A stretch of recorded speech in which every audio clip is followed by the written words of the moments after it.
This message was never meant to be searched for. It was not designed to be promoted, explained, or justified. There is no algorithmic pathway that leads here by accident.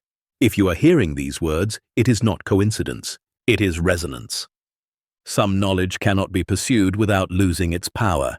It must arrive sideways, quietly, slipping through the cracks of expectation. It finds you only when the noise inside you has softened enough to hear it. You may feel an unfamiliar stillness as you listen, a subtle recognition beneath the thinking mind, as though something ancient is leaning forward, remembering itself through you. This is not information. It is not motivation. It is not a belief system asking for your agreement. It is a reminder, one that works precisely because you were never meant to be looking for it. There are truths that dissolve when named too directly. They survive only as experience, as recognition, as a quiet internal click that says, yes, this was already inside me. What you are about to hear does not ask you to change who you are. It reveals who has been here the entire time, unnoticed beneath effort, striving, and identity. This is not a message for everyone. It does not chase attention. It waits, and somehow, impossibly, it has arrived exactly where you are. If something in you feels seen without being spoken to, if you feel less instructed and more remembered, then this is already working. Let us begin. Chapter 1. The Message That Doesn't Ask. There are messages that demand your belief, and there are messages that dissolve the need for belief entirely. This is the latter. It does not arrive with arguments or instructions. It does not attempt to persuade you into agreement. Instead, it waits for the moment when effort relaxes and listening becomes effortless. That is when it begins to work.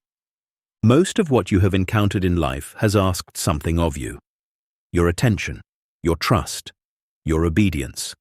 Even spiritual teachings often arrive as requests disguised as truths. Do this. Practice that. Change yourself in this way, and something better will follow. But this message is different. It does not ask you to become anything. It does not point toward a future version of yourself that must be earned. It speaks only to what is already present. You may notice that nothing here is pushing you forward. There is no urgency, no promise, no threat of missing out. That absence is not accidental. It is the signal. Truth does not chase, it does not shout, it does not compete, it simply resonates, and resonance requires no effort to recognize. A tuning fork does not force another to vibrate, it waits, and when the frequency matches, the response happens on its own. This is why this works without asking. The moment something asks you to believe, to commit, or to try, it places the power somewhere outside of you. It suggests that truth must be adopted, installed, or maintained. But what you are encountering here does not need your participation to exist. It only needs your noticing. Notice how your body responds before your thoughts finish forming. Notice the subtle slowing, the quiet sense of familiarity that doesn't come with memory, yet feels known. This is not understanding. Understanding is noisy. This is recognition, and recognition is silent. The mind is accustomed to effort. It believes that value must be earned through struggle, repetition, or discipline. When something offers itself freely, without conditions, the mind often hesitates. It looks for the catch, the hidden demand, but there is none here. And that absence may feel disorienting, even uncomfortable, because it removes the usual role you play. You are not required to hold on to this. You are not asked to remember it perfectly. You are not warned about consequences if you forget.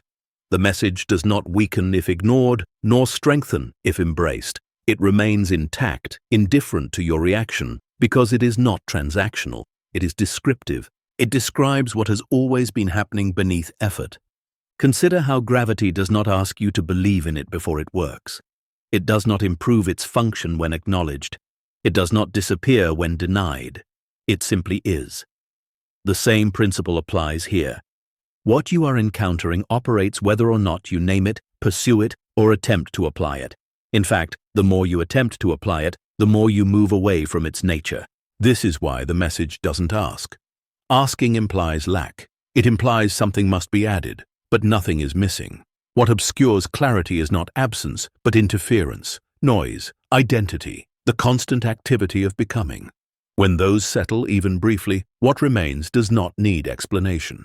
You may have spent years accumulating insights, techniques, and beliefs, hoping one would finally unlock something. Yet the moment of shift rarely comes from accumulation. It comes from subtraction, from the sudden dropping of the need to hold everything together, from the quiet realization that the one trying to arrive has always been standing on the ground they were seeking. This chapter is not an introduction in the usual sense. It is a pause, a recalibration, an invitation to notice what happens when nothing is being demanded of you. Stay here for a moment longer than is comfortable. Let the reflex to move on soften. Let the habit of grasping for meaning loosen its grip. If nothing else, notice this.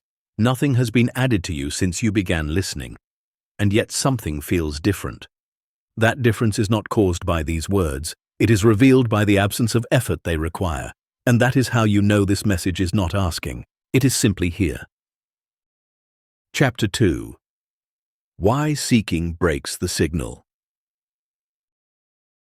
There is a subtle misunderstanding that has shaped much of human effort. It is the belief that what matters most must be actively pursued, that truth hides behind distance, that clarity waits somewhere ahead. From this assumption, seeking is born, and yet the very act of seeking introduces distortion into the signal you are trying to receive. Seeking is not neutral. It carries a frequency. Beneath the movement, beneath the curiosity, beneath the longing, there is an unspoken declaration. This is not here yet. That declaration becomes the interference. Like static layered over a transmission, it prevents the signal from resolving clearly. Consider how a radio works. When you turn the dial too aggressively, you skip past the station entirely. When you lean too close to the speaker, you lose the clarity of the sound. Reception requires a precise balance of attention and ease. The same is true here. Truth does not respond to intensity, it responds to availability. Most people are taught that effort equals progress, that searching equals seriousness, that stillness is laziness and ease is a sign of lack of commitment. But the deepest realities do not reveal themselves through pursuit. They emerge when the nervous system softens enough to stop announcing its hunger. Seeking is loud. It rushes ahead of itself. It demands results, reassurance, confirmation. It scans constantly, measuring what has been gained and what remains missing. In doing so, it keeps awareness pointed outward, away from the very field where recognition occurs. This is why what you are hearing now did not arrive when you were looking for it. It could not have. The signal only comes through when the internal searchlight is switched off. When attention is no longer interrogating experience but resting within it. There is a paradox here that the mind struggles to accept. The moment you stop seeking is the moment you begin to find. Not because something appears, but because the noise that obscured it dissolves. It is like looking for silence by making more sound. The harder you try, the further you move from it. You may recognize this pattern in your own life. The moments of greatest clarity often arrived unexpectedly, in the shower, while walking, in stillness, in grief, in surrender. Never while chasing answers with urgency, never while demanding resolution. Clarity arrived when the system paused. Seeking fractures attention. It splits experience into a seeker and something sought. This division feels natural, but it is artificial. And the longer it persists, the more reality mirrors that separation. The signal does not disappear. It becomes inaccessible, not because it is hidden, but because attention is aimed in the wrong direction. This chapter is not telling you to stop caring. It is not suggesting indifference. It is pointing to something more precise. There is a difference between curiosity and seeking. Curiosity is open. Seeking is tense. Curiosity listens. Seeking hunts. One invites clarity, the other overwhelms it. Notice how your body responds to each. Curiosity softens the breath. Seeking tightens it. Curiosity widens perception. Seeking narrows it. The signal does not require narrowing. It requires space. There is also a quieter reason seeking breaks the signal. Seeking assumes that you are incomplete, that something essential is missing, and that assumption becomes the lens through which all experience is filtered. When incompleteness is taken as fact, the system is always bracing, always compensating, always reaching. But what you are encountering here does not arise from lack. It arises from presence, and presence cannot be reached through movement away from itself. This is why instructions often fail at the deepest level. They keep the mind occupied, active, striving. They reinforce the role of the seeker. Even when they promise peace, they ask you to do something to get there. The signal, however, becomes clear only when doing pauses. You are not being asked to abandon inquiry forever. You are being invited to notice what happens when inquiry relaxes. When you stop asking what's next and allow what is to be enough for a moment. In that moment, something subtle shifts. Attention folds back on itself, and the signal, no longer drowned out, begins to register. This is not mystical, it is mechanical. The system cannot hear itself while shouting. It cannot sense coherence while braced for pursuit. When seeking drops, even briefly, coherence becomes obvious, not because it appears, but because it was always there. You may feel resistance to this. The habit of seeking has been rewarded for a long time. It has been praised as ambition, intelligence, spirituality. Let that resistance be there. Do not seek to resolve it. Even the desire to stop seeking can become another form of effort. Simply notice the impulse. Watch how it moves. Watch how it reaches forward, and then notice what remains when you do nothing with it. That remaining is the signal, and it does not require you to go anywhere to find it. Chapter 3. The Quiet Pull You Didn't Choose. There is a movement that happens before intention, a subtle inclination that appears without asking permission from the mind. It does not announce itself loudly. It does not come with reasons or explanations. It simply leans, and somehow you find yourself following it without knowing why. This is the quiet pull you didn't choose. It is not preference. It is not desire in the usual sense. It does not arise from comparison or dissatisfaction. You were not lacking anything when it appeared. You were not searching, and yet something oriented itself inside you, gently redirecting attention toward what you are now encountering. This pull does not feel urgent. It feels inevitable. Most of life is navigated through choice, decisions, evaluations, calculations, but this movement bypasses all of that. It does not ask you to decide. It simply happens. You notice yourself pausing longer than expected, listening more closely, staying when you could have moved on. And afterward, if you try to explain why, the explanation feels thin, incomplete. That is because the pull did not originate in thought. There is an intelligence that operates beneath conscious selection. It does not deliberate, it does not justify, it aligns. And alignment does not feel like effort. It feels like gravity. You do not choose to fall. You simply stop resisting. This is why the pull often feels personal but impersonal at the same time. It feels intimate, as though it knows you deeply. Yet it does not flatter the ego. It does not promise specialness or superiority. It simply draws attention toward coherence, wherever it appears. You may notice that this pull often contradicts your plans. It interrupts momentum. It shows up when you are busy, distracted, or convinced you are heading elsewhere. That is not a flaw. That is its function. The pull does not operate within your agenda. It operates within a larger order that is not concerned with efficiency or productivity. It is concerned with resonance. Resonance does not need your consent. When two frequencies match, alignment happens automatically. A string vibrates when another string of the same pitch is struck nearby. It does not evaluate whether it should respond. It responds because it cannot do otherwise. In the same way, something in you responded before you understood what it was responding to. That response is not proof of meaning. It is proof of compatibility. Something here matches something already present within you. This is why the pull feels strangely calm. There is no spike of excitement, no rush, no emotional high. It does not feel like acquisition.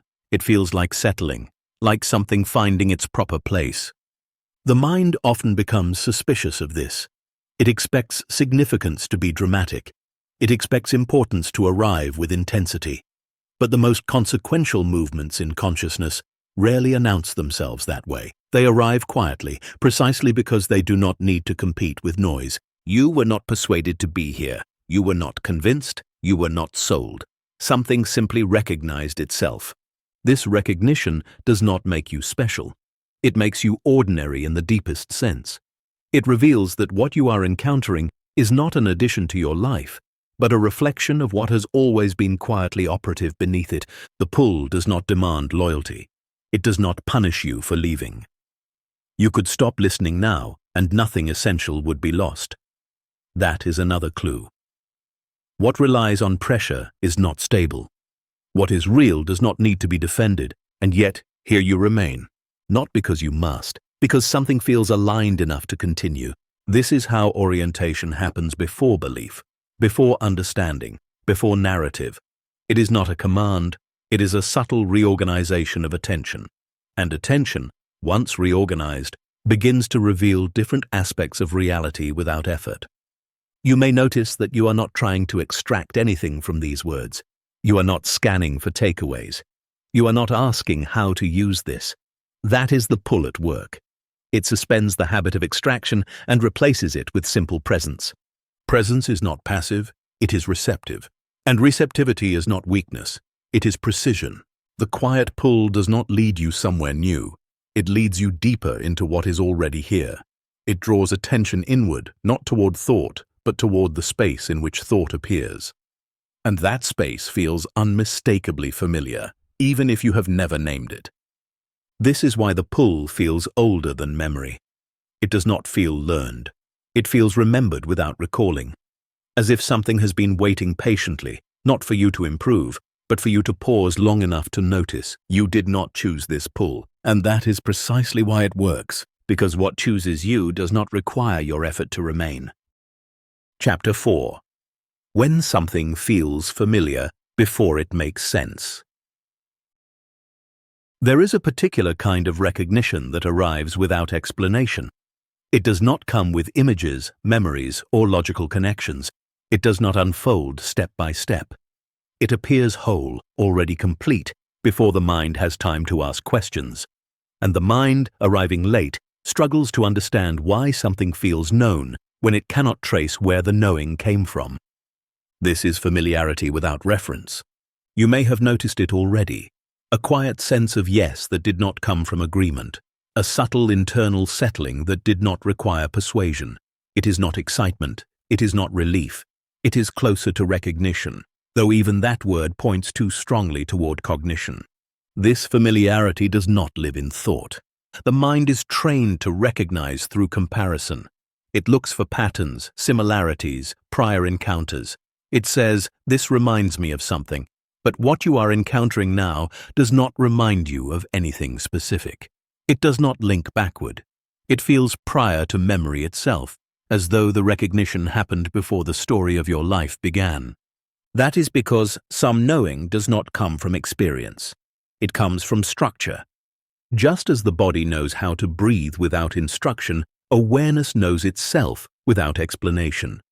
When attention brushes against something aligned with its own nature, recognition happens instantly, not as thought, but as resonance.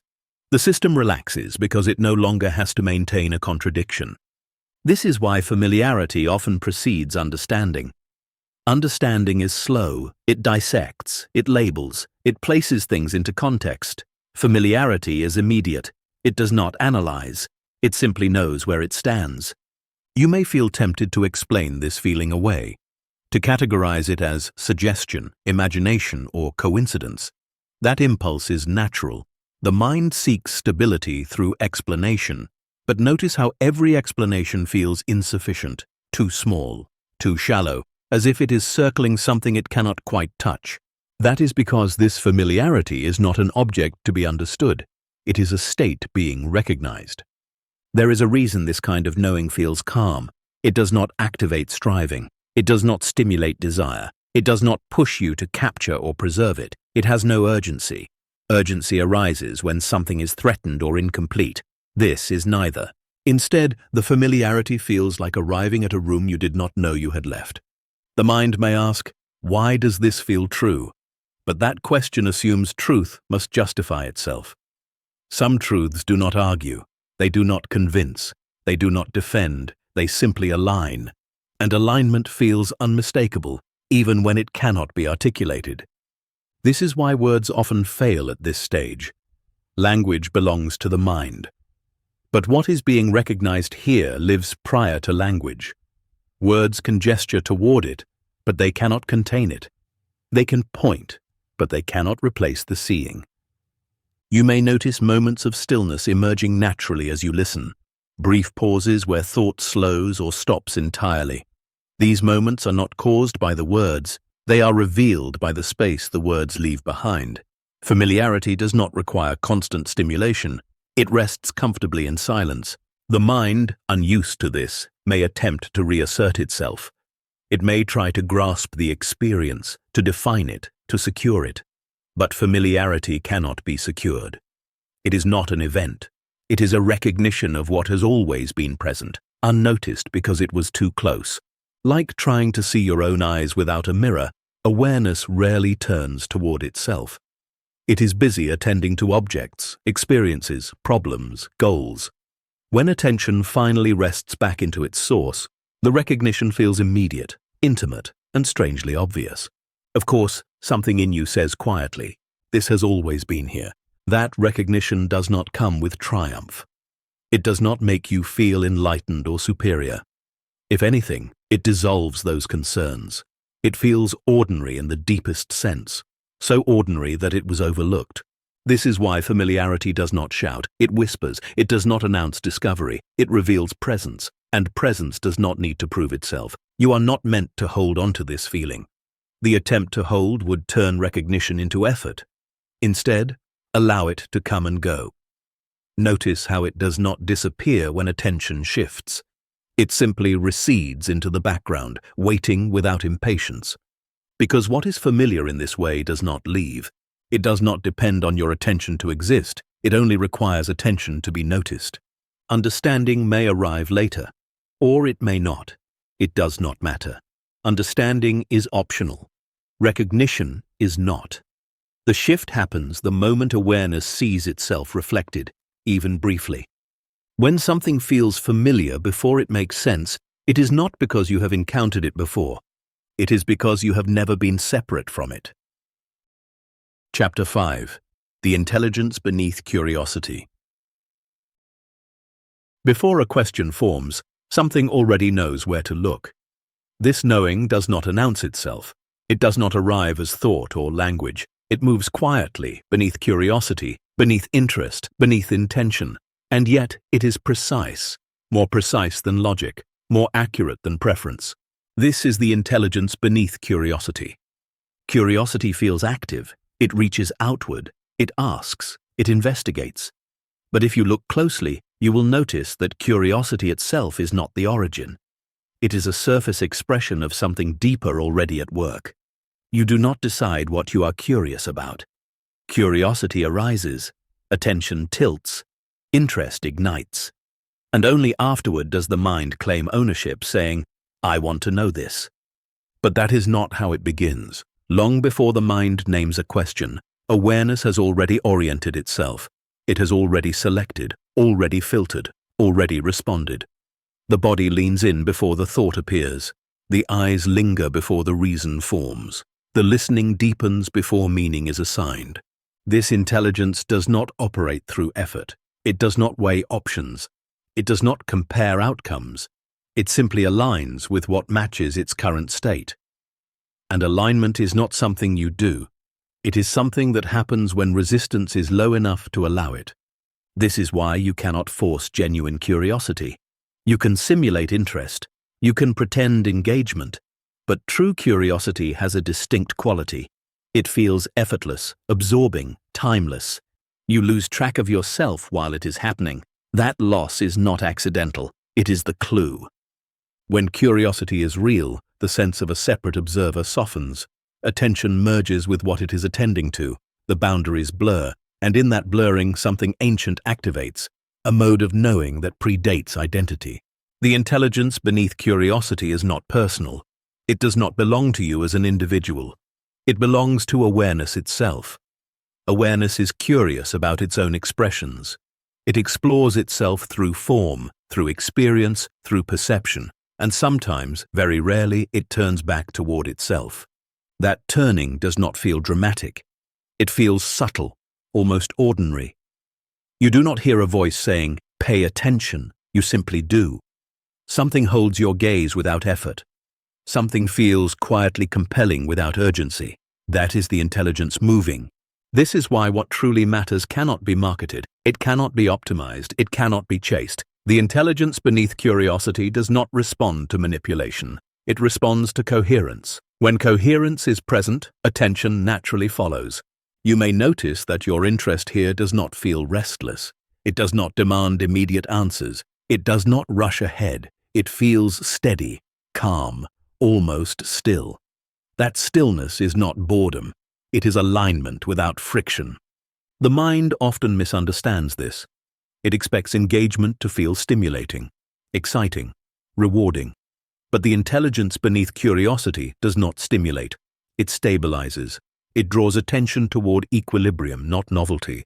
This is why distraction feels so different. Distraction fragments attention. It scatters it. It creates a low-level tension that never quite resolves. Curiosity, when guided by deeper intelligence, gathers attention. It collects it. It brings it home. You may notice that nothing here is asking you to remember details. You are not being asked to memorize concepts or track progress. The intelligence beneath curiosity does not operate through accumulation. It operates through recognition, through resonance, through quiet calibration. It knows when enough has been seen. It knows when to pause. It knows when to continue. And it does not require conscious management. This can feel unsettling to the part of you that believes growth must be controlled, that believes understanding must be earned through effort. But what is being engaged here does not grow through force. It reveals itself through availability. Availability is not passivity. It is openness without agenda. It is attention without grasping. It is curiosity without hunger. And when those conditions are present, intelligence expresses itself effortlessly. You may begin to sense that you are not guiding this process. You are being guided, but not by an external authority, by an internal coherence that has always known how to orient itself. This is not fate. It is not destiny. It is not guidance in the mystical sense. It is simply awareness following its own nature. The intelligence beneath curiosity does not care if you agree with it. It does not require belief. It does not ask you to trust. It functions regardless. You can ignore it, override it, drown it out with noise. But when you stop interfering, even briefly, it resumes its movement. And that movement is always toward clarity. Not conceptual clarity, experiential clarity, the kind that feels settled rather than explained, the kind that does not answer questions but dissolves the need for them. This is why you did not choose this interest. It chose you, not because you are special, but because awareness recognizes itself wherever the signal is clear enough to respond. Chapter 6. The Law That Cannot Be Taught. There are laws that can be explained, and there are laws that can only be noticed. This chapter points to the latter, not because it is secret, but because explanation interferes with its function. The moment it is taught, it is misunderstood. The moment it is practiced, it is distorted, and yet it governs everything quietly, without exception. This is the law that cannot be taught. It does not operate through instruction. It does not respond to effort. It does not improve with repetition. In fact, the more you try to apply it, the further you move from it. This is not because it is elusive, but because it is already active. You cannot turn on what is never off. Most laws appear to work through cause and effect. Do this, get that. Apply the principle, receive the result. But this law precedes cause and effect. It is the condition in which cause and effect appear. It does not produce outcomes. It reveals alignment. Alignment is not an achievement. It is not a state you enter through discipline or belief. Alignment happens when resistance drops below a certain threshold. Not because you tried to remove resistance, but because you stopped reinforcing it. This is why the law cannot be taught. Teaching implies transfer. It implies that something is missing in the listener and present in the teacher, but this law does not belong to anyone. It is not owned, mastered, or transmitted. It is recognized when interference subsides. Interference takes many forms: effort, expectation, identity, the need to improve, the need to understand. Even the desire to awaken can become interference if it tightens attention instead of freeing it. The law responds only to one thing: coherence. Coherence is not virtue, it is not morality, it is not correctness, it is the absence of internal contradiction. When what you think, feel, and sense are no longer pulling in different directions, coherence emerges naturally. And when coherence is present, the law is visible, not as an idea, as experience. You may have noticed moments when life seems to move without friction, when things align effortlessly, when decisions feel obvious, when action flows without hesitation. These moments are not rewards, they are reflections. They show what happens when coherence is present, even temporarily. The law does not create coherence. Coherence reveals the law. This is why techniques often fail. They attempt to manufacture coherence through external means. They layer behavior on top of contradiction. They ask you to act aligned while feeling divided. The system resists this, not out of defiance but out of integrity. The law cannot be tricked. It does not respond to words. It does not respond to rituals. It does not respond to intention alone. It responds to the state beneath intention. And that state cannot be faked. It can only be allowed. This is where teaching reaches its limit. No one can instruct you into coherence. At best, they can point to what disrupts it. They can show you where effort tightens, where belief strains, where identity contracts. But the release itself cannot be forced. It happens when the need to force dissolves. You may notice that as you listen, nothing is being asked of you. No practices are being prescribed, no behaviors are being corrected. This is intentional. Instruction would activate the very interference this chapter is pointing beyond. Instead, attention is being invited to notice what is already functioning. Notice how clarity appears when you stop trying to reach it. Notice how ease emerges when you stop demanding outcomes. Notice how understanding arrives when you are no longer chasing explanation. These are not coincidences. They are demonstrations. The law that cannot be taught is simple, but not simplistic. It does not fit into steps or systems. It operates through subtraction, not addition. Through release, not accumulation. This is why silence often reveals more than speech. Why stillness communicates more than effort. Why surrender, when genuine, changes everything without doing anything. The mind resists this because it feels like loss of control, and it is. But what is lost is not agency, it is unnecessary tension. What remains is responsiveness without strain. You are not being asked to remember this law. You are being invited to notice when it is already in effect. It has been present your entire life, shaping experience quietly, impartially. When you fight reality, coherence drops. When you align with what is, coherence rises. The law does not punish resistance, it simply becomes less visible within it. This is why nothing needs to be taught. Nothing needs to be installed. Nothing needs to be mastered. The law is already operating perfectly. The only variable is how much noise is layered on top of it. And noise, once noticed, no longer needs to be believed. Chapter 7. Attention as a doorway, not a tool. Attention is often treated as an instrument. Something to aim, sharpen, discipline, and deploy. You are told to focus harder, concentrate longer, control distraction. Attention becomes a task, a resource to be managed, a muscle to be trained. And yet, when attention is used as a tool, it quietly loses its most essential function. Attention is not meant to be wielded, it is meant to open. A tool is something you use to achieve an outcome. A doorway is something you pass through. The difference is subtle, but everything hinges on it. When attention is treated as a tool, it is always pointed toward a goal. When it is allowed to function as a doorway, it reveals what is already present without trying to change it. Most frustration arises not from lack of attention, but from misusing it. Notice how effort creeps in the moment attention becomes goal-oriented. The body tightens, the breath shortens, thought accelerates. Attention narrows into a beam, excluding everything that does not serve the objective. This narrowing can be useful for problem solving, but it is destructive to perception. It collapses the field of awareness and replaces openness with control. A doorway does the opposite. It widens. When attention opens rather than aims, the nervous system relaxes. Perception becomes inclusive instead of selective. You stop filtering experience for relevance and allow it to present itself as it is. In that openness, something unexpected happens. What needs to be seen reveals itself without being hunted. This is why forcing attention often produces exhaustion instead of clarity. The system senses pressure and responds with resistance. You may have noticed this in meditation, listening, or learning.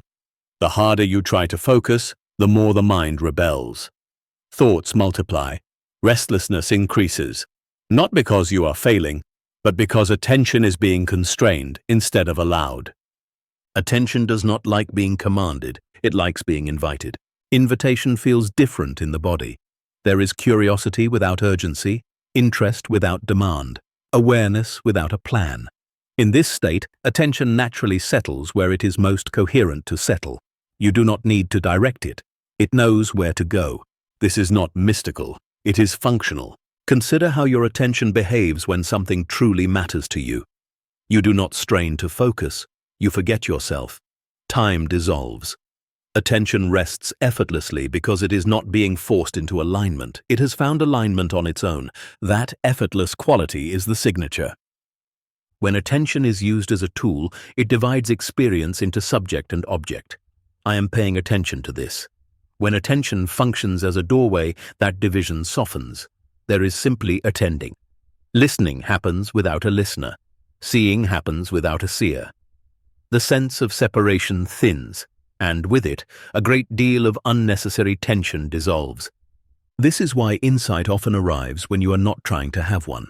Walking, showering, sitting quietly, moments when attention is open but unoccupied. The doorway is unobstructed, and something passes through. You cannot schedule this. You cannot force it, but you can stop blocking it. Blocking happens when attention is overloaded with intention, when every moment is measured against outcome, when awareness is constantly asked to justify itself by producing something useful. The doorway becomes cluttered. Nothing moves freely. Opening does not require effort. It requires subtraction. Notice how often you are bracing attention, tightening it, holding it in place. That bracing is learned. It is a response to environments that rewarded vigilance and punished ease. But vigilance is not clarity, it is contraction. Attention as a doorway requires trust. Not trust in a belief system, but trust in perception itself. Trust that what needs to be seen will appear without coercion. Trust that awareness does not need supervision to function intelligently. This trust feels unfamiliar because it removes the sense of control the mind relies on. The mind equates control with safety. Letting attention open feels like letting go of the steering wheel. But what becomes apparent, if you allow it long enough, is that attention was never steering. It was responding. Responding is different from controlling. Responding is adaptive, fluid, intelligent. Control is rigid, predictive, defensive. The doorway only opens when control loosens. You may notice subtle resistance as you hear this. A thought that says, if I don't direct my attention, nothing will happen. That thought is understandable. It has been reinforced for years. But notice how life has been happening long before you learned to manage attention. Perception did not need instruction to function. Awareness did not need training to be aware. What it needed was space. This chapter is not asking you to change how you pay attention. It is inviting you to notice when attention relaxes on its own. To feel the difference between strain and openness. Between gripping and allowing. The moment you notice the difference, the doorway appears, not as an image, as a shift, a slight softening behind the eyes, a widening in the chest, a breath that deepens without effort. These are not side effects, they are indicators, signs that attention has stopped being used and has started revealing. When attention opens, reality feels closer, not further away, more immediate, less filtered. You are not watching life from a distance. You are participating without effort. This participation does not require commentary. It does not need interpretation. It simply happens. And in that happening, clarity arises naturally. Not clarity about everything, just clarity about what is present now. And that is always enough, because the present moment does not require solving. It requires noticing. Attention as a doorway does not lead you somewhere else. It leads you more fully into where you already are. And when you arrive there without resistance, without agenda, without trying to extract meaning, something profound becomes obvious. Nothing was ever hidden. It was only waiting for attention to stop trying to use it. Chapter 8. The field that responds before thought. Before a thought completes itself, something has already shifted. Before a conclusion forms, before a decision hardens, before language finishes arranging meaning, a response has already occurred. This response is not personal. It does not wait for permission. It happens in a field that exists prior to interpretation. This is the field that responds before thought. Most people believe reality reacts to what they think, say, or decide. But thought is late. It arrives after the deeper movement has already taken place. By the time you become aware of a reaction, the field has already adjusted. This is why trying to control experience through thinking feels ineffective. You are working downstream. The field does not listen to words, and it does not analyze intentions, and it does not respond to explanation. It responds to state. State is not mood. It is not emotion alone. It is the overall coherence of the system at a given moment. The alignment or misalignment between body, attention, and awareness. And this coherence is registered instantly, without cognition. You can feel this in simple interactions. Someone enters a room, and before they speak, the atmosphere changes. You sense ease or tension immediately. No one has done anything yet. No words have been exchanged. The field has already responded. This responsiveness is constant. It is not selective. It does not turn on and off. The field is always listening, but it is listening beneath the level most people try to communicate from. This is why effort often backfires. Effort is loud in thought, but incoherent in state. It announces intention while broadcasting tension. The field responds to the tension, not the intention, and so the result feels misaligned, confusing, or delayed. You may have experienced moments when things fall into place without planning. Conversations flow. Solutions appear. Timing aligns. These moments do not occur because you thought correctly. They occur because state shifted into coherence. Thought simply followed along afterward, trying to explain what had already happened. The field does not need clarity from you. It needs congruence. Congruence is the absence of internal contradiction. When you are not bracing against yourself. When attention is open, the body is relaxed and awareness is not divided. In that state, the signal is clean. The field responds smoothly without distortion. This is why inner conflict creates outer friction, not as punishment, as reflection. The field mirrors coherence or incoherence impartially. It does not judge, it adjusts. You may notice that when you are settled, even neutral events feel supportive, and when you are tense, even minor obstacles feel amplified. The events have not changed. The response has. This is not psychological, it is structural. The field is not outside of you. It is not separate. It is the shared space in which experience unfolds. The medium through which perception, interaction, and movement occur. You are not influencing it from a distance. You are participating within it. This is why trying to manipulate the field through technique fails. Manipulation implies separation. It implies you are here, the field is there, and something must be done to bridge the gap. But there is no gap. There is only resonance. Resonance does not require effort. It requires accuracy. Accuracy is not precision of thought. It is honesty of state. When you stop pretending to be aligned, alignment happens naturally. When you stop overriding discomfort, coherence has space to re-establish itself. The field responds immediately to this honesty, not because honesty is rewarded, but because it removes distortion. The signal becomes clear and clarity propagates. You may notice that this chapter is not offering instructions. That is deliberate. Instructions would pull you back into thought, into strategy, into management. But the field you are being introduced to does not respond to management. It responds to presence. Presence is not something you generate. It is what remains when you stop interfering. The moment you are fully present, even briefly, the field shifts. Not dramatically, subtly. A sense of ease, a softening of resistance, a feeling that things are not pushing back as hard as before. That is the response, and it happens before you notice it happening. Thought arrives afterward and says, something changed. But the change already occurred. Thought is reporting, not causing. This realization removes a great deal of pressure. You no longer need to monitor your thoughts constantly. You no longer need to police your inner dialogue. You no longer need to maintain a perfect mental posture. The field is not that fragile. It responds to the overall pattern, not isolated fluctuations. You can have doubts and still be coherent. You can feel uncertainty and still be aligned. Coherence does not mean perfection. It means integration. It means you are not fighting yourself. When the fight stops, even partially, the field adjusts accordingly. This is why relief is such a powerful indicator. Not excitement, not confidence. Relief. Relief signals the release of resistance, and the field responds immediately to that release. You may begin to notice that outcomes matter less than state, that when state is coherent, outcomes take care of themselves, and when state is fractured, no outcome satisfies for long. This is not philosophy, it is observation. The field has always been responding before thought. You simply may not have been listening at that level. Not because you were incapable, but because attention was trained elsewhere. Now, attention is being allowed to sense what was always present. You do not need to hold on to this understanding. You do not need to remember it perfectly. The field does not forget.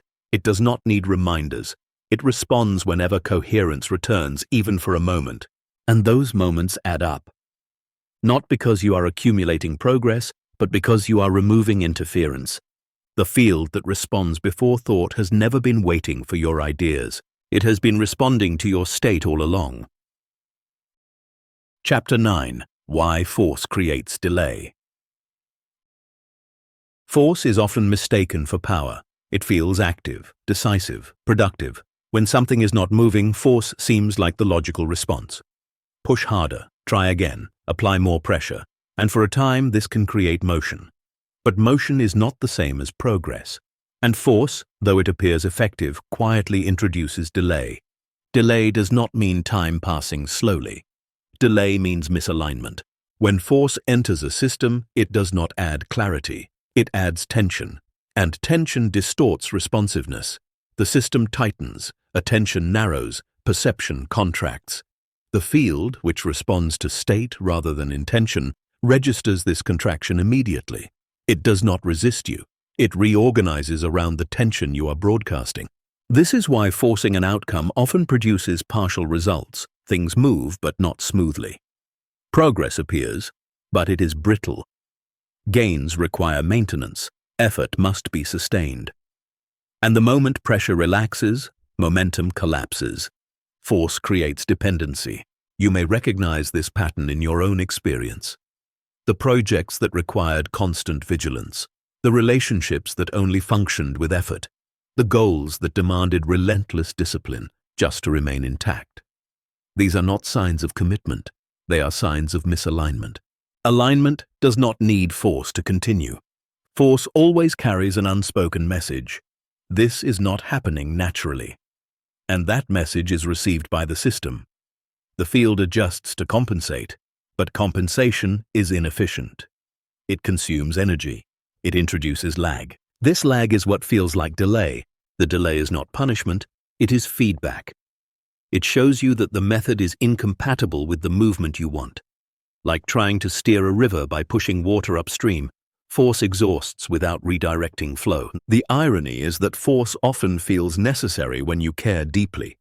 The more something matters, the more tempting it is to grip, to manage, to control. But caring does not require tension. Tension arises when trust is absent. Trust does not mean certainty about outcomes. It means confidence in coherence.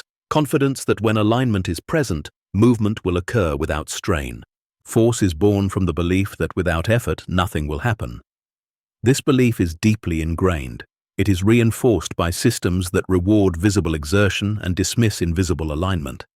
But life does not operate according to appearances. It operates according to responsiveness. Responsiveness cannot be commanded. It can only be invited. Invitation is quieter than force. It feels like allowing instead of pushing. It requires patience, not inaction. Awareness, not control. When you invite, you make space. And space is what allows movement to reorganize itself. You may notice that when you stop forcing, things do not immediately resolve. There is often a pause, a gap. This gap can feel uncomfortable. The mind interprets it as stagnation, but it is not stagnation. It is recalibration. When force is removed, the system needs time to redistribute tension, to re-establish equilibrium. During this period, nothing dramatic may happen, but something essential is occurring beneath the surface. The field is realigning. This is why people often abandon alignment too soon. They release force, feel the pause, panic, and reapply pressure. The delay persists because the recalibration never completes. Force interrupts the very process that would resolve it. Patience is not passive waiting. It is active non-interference. The difference is subtle but crucial. Passive waiting is disengaged. Active non-interference is attentive without manipulation. It observes without directing. It remains available without demanding. Force collapses time into urgency. Alignment expands time into sufficiency. When you force, everything feels late, behind schedule. Almost there, but not quite. When alignment returns, time feels adequate. Not because things arrive faster, but because resistance no longer amplifies delay. This is why moments of ease often feel timeless. You are not watching the clock. You are not measuring progress. You are present. And presence dissolves the perception of delay. You may notice resistance arising as you hear this. A thought that says, if I don't push, I'll fall behind. That thought is understandable. It has been trained by environments that equate survival with effort. But notice how much of your energy is spent maintaining motion rather than allowing it. Force requires constant input. Alignment sustains itself. This chapter is not suggesting you stop acting. It is suggesting you notice the quality of action. Action born from force feels tight. Action born from alignment feels responsive. One drains, the other renews. The field responds differently to each. Not because it prefers one morally, but because one is coherent and the other is not. You can test this directly. Recall a moment when you stopped pushing and something resolved on its own. Not because you gave up, but because you stopped interfering. The resolution may not have matched your original plan, but it carried a sense of rightness. That sense is the marker. Force tries to impose form. Alignment allows form to emerge. Emergence cannot be rushed. It follows internal timing, not external demand. When you respect that timing, movement accelerates naturally. When you ignore it, delay compounds. This is why the most efficient path often looks indirect, why the fastest resolution sometimes begins with slowing down, why letting go creates more progress than holding on. Force creates delay because it speaks a language the field does not respond to. Alignment speaks fluently, and the moment you stop shouting, you can hear how quickly things begin to move. Chapter 10. The Illusion of Timing. Timing is often treated as an external force, something that favors or withholds, something that arrives early, late, or not at all. People speak of being ahead of their time or missing their moment, as though time itself were a gatekeeper deciding who is allowed to pass. But this belief rests on a misunderstanding. Timing is not an independent variable. It is a perception created by alignment, or the absence of it. What feels like bad timing is rarely about time. It is about readiness. Readiness is not preparation in the practical sense. It is not having all the pieces in place. It is not knowing what will happen next. Readiness is internal coherence, reaching a point where movement can occur without resistance. Until that coherence is present, time appears to stretch, stall, or loop. This is why impatience feels so uncomfortable. Impatience is not simply wanting something sooner. It is the nervous system sensing a gap between expectation and coherence. The mind believes something should already be happening, while the system knows it cannot yet move cleanly. That mismatch creates friction, and friction distorts the perception of time.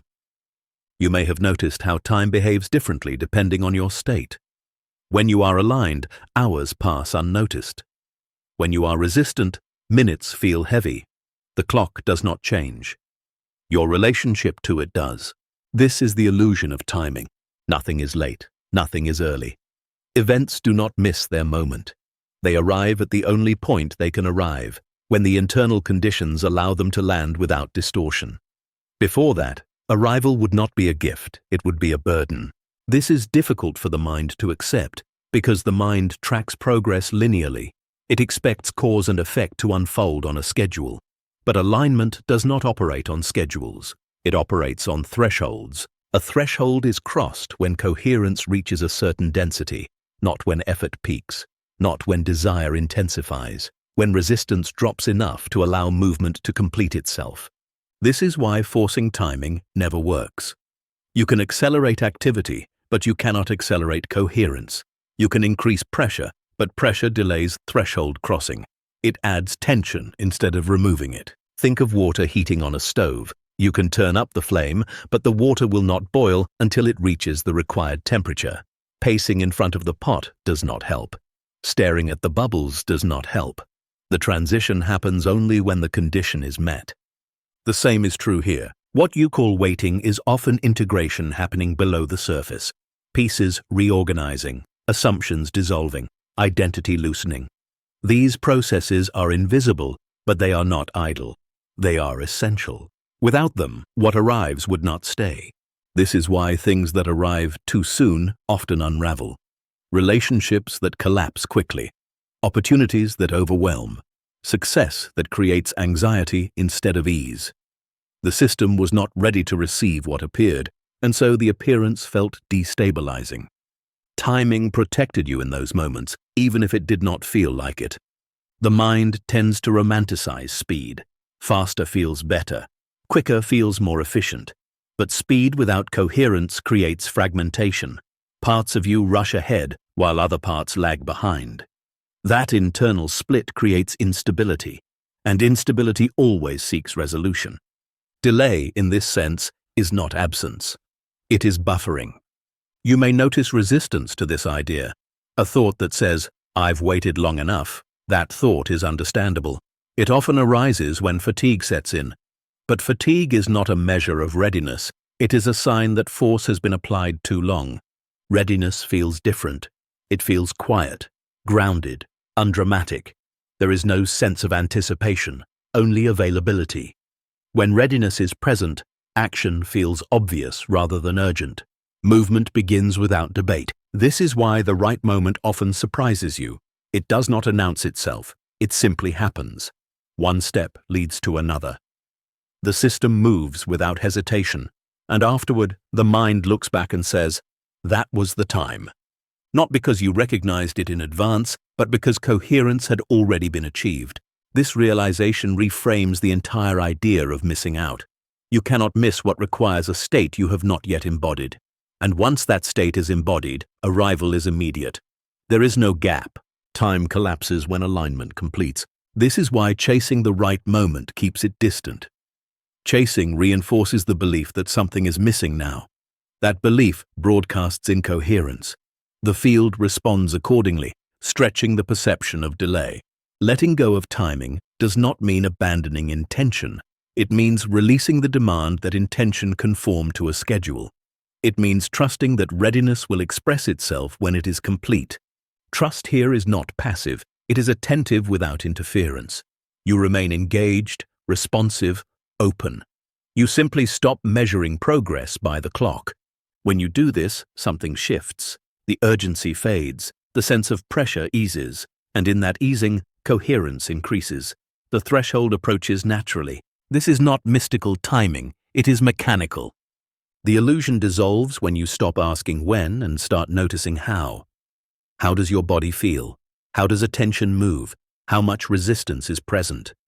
These are the real indicators, not dates, not milestones. Time is not against you. It is not testing you. It is not withholding anything. It is simply reflecting your state. And when your state is ready, time appears to cooperate instantly. This does not mean everything happens at once. It means everything happens without strain. One moment leads to the next without friction. The sequence feels natural, inevitable, calm. This is the only timing that matters, not the timing you track, the timing that emerges when you stop tracking and allow coherence to complete itself. When you see this clearly, waiting loses its meaning. Delay loses its charge. The present moment becomes sufficient, not because you have given up on what's next, but because you are no longer at odds with now, and from that sufficiency, movement begins. Right on time. Chapter 11. The Self That Watches the Self. There comes a moment when attention turns inward and notices something unexpected.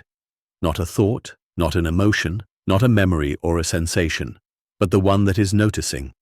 This moment does not arrive with ceremony.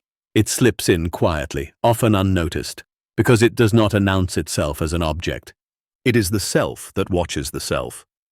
Most of your life has been lived as though awareness were fused with what it observes. Thoughts feel personal. Emotions feel defining. Reactions feel like identity. You say, I am anxious, I am confident, I am confused, without questioning who this I is that seems to shift so easily. But one day, without effort, a subtle separation occurs. You notice a thought and realize you are not it. You feel an emotion and recognize it is being felt. You observe a reaction and see that something remains untouched beneath it. This noticing is not intellectual. It does not come from analysis. It comes from stillness, from a brief pause in identification where awareness recognizes its own position. The self that watches the self is not another layer of personality. It is not a higher version of you. It does not have opinions, preferences, or strategies. It does not judge what it observes. It simply sees. And in that seeing, something fundamental shifts. You may have assumed that peace requires changing thoughts, resolving emotions, or improving circumstances. But the moment awareness recognizes itself as the observer rather than the content, peace is no longer dependent on any of that. It is revealed as the background condition that was always present. This is why this recognition often feels relieving rather than exciting. There is no rush of achievement, no sense of accomplishment. Instead, there is a quiet easing, a release of effort you did not realize you were carrying. The mind may try to grasp this moment, to replicate it, to hold on to it. But the observer cannot be held as an object. The moment you try to look at it directly, it dissolves back into watching. That is its nature. You cannot stand outside awareness to inspect it. You can only notice that you are aware. This realization is subtle but profound. It does not change the content of experience immediately. Thoughts still arise. Emotions still move. Life continues. But the relationship to experience changes. Distance appears where there was fusion. Space appears where there was contraction. This space is not emptiness, it is capacity. Within this capacity, experience unfolds without sticking. Thoughts pass without defining. Emotions move without overwhelming. Reactions arise without hijacking the system. Not because you control them, but because you are no longer collapsed into them. The self that watches the self does not interfere. It does not manage, it does not correct, and that non-interference is precisely what allows regulation to occur naturally. You may notice that when you observe a thought without engaging it, the thought weakens. When you observe an emotion without resisting it, the emotion completes its cycle. This is not because observation fixes anything. It is because resistance is no longer interrupting the process. The observer does not heal by doing, it heals by allowing. This is why so many efforts at self-improvement feel exhausting. They are attempts by the content of consciousness to fix itself. A thought trying to correct another thought, an emotion trying to suppress another emotion. These internal conflicts create endless loops. The observer ends the loop by stepping out of it. But stepping out is not an action. It is a recognition. You do not leave the loop by force, you leave it by seeing it. This seeing is immediate. It does not require practice or repetition. The moment awareness recognizes that it is aware, the shift has already occurred. You cannot undo that recognition, though you may forget it temporarily. Forgetting does not mean it is lost. It means attention has reattached to content. This is important to understand. The observer is not something you maintain. It is not a state you hold on to. It is what you are when you are not identified with what is passing through. You will move in and out of this recognition. That is natural. The mind will reclaim attention. Old habits of identification will return. None of this is failure. The observer is patient. It does not mind being overlooked. It waits without waiting. You may notice that the more you try to be the observer, the more elusive it feels. That is because effort belongs to the mind. The observer is revealed only when effort relaxes, when there is nothing to achieve. This is why moments of exhaustion, surrender, or stillness often trigger this recognition. The mind loosens its grip, and awareness becomes aware of itself by default. Once this happens, something irreversible occurs. Even when you are deeply engaged in thought or emotion, a faint knowing remains in the background, a sense that something is watching, that you are not fully lost, even when it feels like you are. This knowing changes the texture of suffering. Pain may still arise, but it is no longer total. There is a witness to it, and that witness is untouched. This does not make you detached from life. It makes you more intimate with it. You can participate fully without being consumed, engage deeply without being defined, care without collapsing. The self that watches the self is not above experience. It is within it as its silent axis. From this place, questions lose urgency. Identity loosens. Control becomes unnecessary. You begin to trust the intelligence of unfolding because you are no longer mistaking yourself for the turbulence of the surface. This chapter is not asking you to remember the observer constantly. It is inviting you to notice it when it naturally appears. To recognize that it has always been present, even when unnoticed. You are not becoming the observer. You are realizing that you have never been anything else. Chapter 12. When the story loses its grip. Every experience you have ever had arrived wrapped in a story. Not the experience itself, but the meaning around it. The explanation, the interpretation, the narrative that told you what it said about you, about others, about the world. These stories formed quickly, often without consent, and over time they began to feel inseparable from reality itself. But there comes a moment when the story loosens. This moment does not arrive through argument. You do not reason your way out of the story. You do not disprove it. You simply notice that it is happening. And that noticing changes everything. The story is not the problem. Identification with it is. A story says, "This happened to me." Identification says, "This is who I am." Most suffering lives in that second sentence. When awareness begins to recognize itself as the observer, as described in the previous chapter, the story no longer occupies the entire field. It is still present, still audible, still active, but it is no longer unquestioned. It becomes something you are aware of, rather than something you are inside of. This shift is subtle, but profound. You may notice that the same thoughts arise as before, the same patterns, the same explanations, but they no longer land with the same weight. They feel less solid, less convincing, as if their authority has quietly dissolved. This is not because the story was proven false. It is because belief was withdrawn. Belief is what gives the story its grip. Not evidence, not repetition. Belief. And belief often operates invisibly. You do not feel yourself believing a thought. You simply experience it as reality. Until one day you don't. That day is not marked by clarity or certainty. It is marked by space. A pause between the thought and the reaction. A gap where choice briefly becomes possible.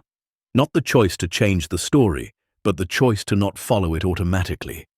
In that gap, the story weakens. You may notice that emotions tied to the story begin to soften, not disappear, but complete themselves more quickly.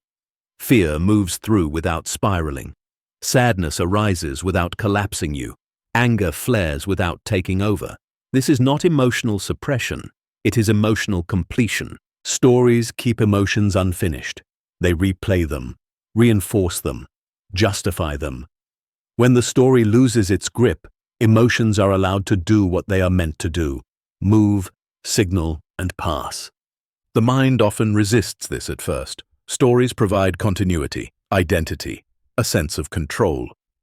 Letting go of them can feel like losing ground, like becoming unanchored. The mind may ask, if I'm not this story, then who am I? This question feels destabilizing, but it points in the right direction. The answer is not another story. When the old narrative loosens, there is often a period of quiet disorientation. You may feel less certain, less defined, less sure of your place. This is not regression. It is transition. The system is adjusting to a wider field of identity. Wider does not mean vague. It means less constrained. Without the story gripping attention, perception becomes more immediate. You respond to what is happening now, rather than what the story predicts. You listen more fully. You act more cleanly. Not because you are trying to be present, but because presence is no longer obstructed by interpretation. You may notice that situations which once triggered automatic reactions now pass with minimal disturbance. The same stimulus arrives, but the internal escalation does not.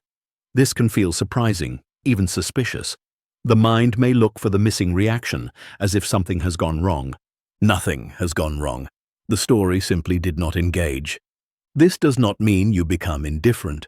It means you become responsive rather than reactive. There is a difference. Reactivity is story-driven. Responsiveness is situational. One is fueled by memory, the other by awareness. When the story loses its grip, you begin to meet life as it is, not as it was framed. This does not make you passive. It makes you precise. Actions arise from clarity rather than defense. Boundaries appear without aggression. Choices are made without justification. You may also notice that you stop rehearsing the past and preempting the future. The mind still produces thoughts about both, but they no longer demand constant attention. They lose urgency. The present moment becomes sufficient, not because it is perfect, but because it is no longer being compared. Comparison is the engine of story. Without comparison, experience stands on its own. This chapter is not suggesting that stories vanish completely. They continue to arise as needed. Language still functions, memory still organizes, planning still occurs. But stories are no longer mistaken for truth. They are recognized as tools. A tool is something you use when appropriate and set down when finished. The problem was never that you had stories. The problem was that you never set them down. As the story loosens, something else becomes more noticeable. Silence. Not the absence of sound, but the absence of commentary. Moments where nothing needs to be said internally, where experience unfolds without narration. These moments may be brief at first, seconds, then minutes. They come and go. Do not try to hold them. Trying to hold them turns them into another story. Just notice that they exist. Notice that peace does not require explanation. It does not need a reason. It appears naturally when the mind stops insisting on one. This is the beginning of freedom. Not freedom from life, but freedom from the lens that distorted it. When the story loses its grip, you do not lose yourself. You discover that what you thought was you was only the story speaking, and what remains has been here all along, quietly watching, untouched, available, and finally unobstructed. Chapter 13. The calm beneath preference. There is a layer of experience most people rarely notice because it does not announce itself. It is not dramatic. It does not rise or fall. It does not react to circumstances. And yet, it is always present, quietly supporting everything that appears above it. This is the calm beneath preference. Preference is how the mind organizes experience, like and dislike, want and avoid, better and worse. These distinctions feel necessary, even essential. They help you navigate choices, protect yourself, pursue what matters. But beneath these movements of preference, there exists a deeper neutrality that does not depend on outcomes. This neutrality is not indifference, it is stability. You may assume calm appears only when preferences are satisfied. when things go your way, when discomfort resolves. But this assumption reverses cause and effect. Calm does not result from resolution. Resolution often follows calm. When attention settles beneath preference, something subtle becomes apparent. Even while desire is present, even while aversion arises, there is a quiet steadiness that remains untouched. This steadiness does not argue with preference. It does not suppress it. It simply does not participate. You can feel this if you pause long enough. Notice a simple preference right now, something you want to change, something you would rather be different. Let the preference be there without trying to resolve it. Then notice the awareness that is noticing the preference. That awareness is not strained, it is not leaning forward or pulling back, it is simply present. That presence is calm. Most people confuse calm with passivity. They believe that if they rest beneath preference, motivation will disappear, that caring will fade, that action will stall. But the opposite is true. Action becomes cleaner when it is not driven by tension. Preference without calm becomes compulsion. Preference with calm becomes clarity. Compulsion rushes, it demands, it narrows attention. Clarity waits, it responds, it allows the appropriate movement to emerge. This is why frantic desire feels exhausting, while aligned desire feels energizing. The difference is not what is wanted, it is whether calm is present beneath the wanting. You may notice that when calm is absent, even success feels temporary. Achievements bring relief rather than satisfaction. The system relaxes briefly, then tightens again. Calm was never contacted, it was postponed. But when calm is present, even uncertainty feels tolerable, even waiting feels spacious, even disappointment passes without collapse, because something essential is not at stake. This is the calm beneath preference. It does not eliminate desire, it contextualizes it. You may have experienced moments when you wanted something deeply, yet felt peaceful at the same time. Not because you were detached, but because you were grounded. Those moments did not feel conflicted. They felt whole. That wholeness is not produced by effort. It is revealed when attention drops beneath the surface of preference. Preference lives in the mind. Calm lives prior to the mind. This does not mean the mind is wrong, it means the mind is not the foundation. When the mind is mistaken for the foundation, every preference feels urgent, every outcome feels defining, every delay feels threatening. When calm is recognized as the foundation, preferences can move freely without destabilizing the system. This recognition often begins subtly. A moment when you notice that you are okay, even though something has not resolved. A quiet realization that your well-being is not fully dependent on conditions. This realization does not remove conditions. It removes their absolute authority. You are still human, you still care, you still want, but something deeper has been touched. The mind may resist this at first.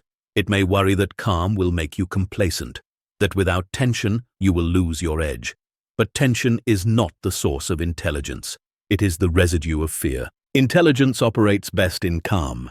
Consider how clearly you think when you are relaxed, how perceptive you become when you are not defending, how creative solutions appear when you stop forcing. Calm is not the enemy of effectiveness, it is its prerequisite. The calm beneath preference does not require you to renounce anything. It does not ask you to want less. It invites you to rest deeper. This resting is not sleep. It is presence without bracing. You may notice that when you rest beneath preference, the body responds. Shoulders drop, breath deepens, jaw softens. These are not relaxation techniques. They are signals that resistance has eased.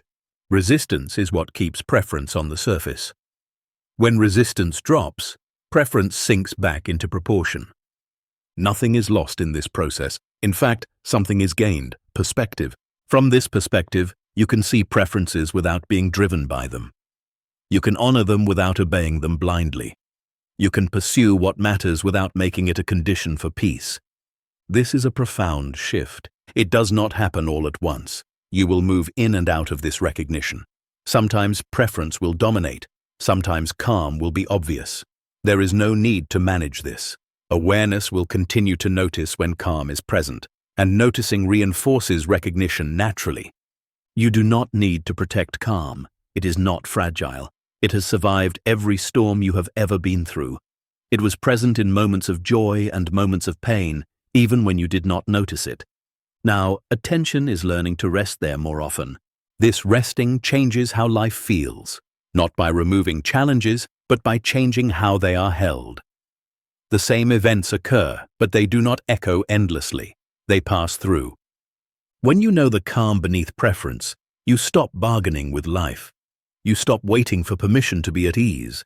You realize ease is not granted by circumstances. It is revealed when you stop demanding that circumstances justify it. This does not make you passive. It makes you free. Free to want without needing, free to act without strain, free to engage without losing yourself. The calm beneath preference is not something you must cultivate. It is something you uncover when you stop standing on it.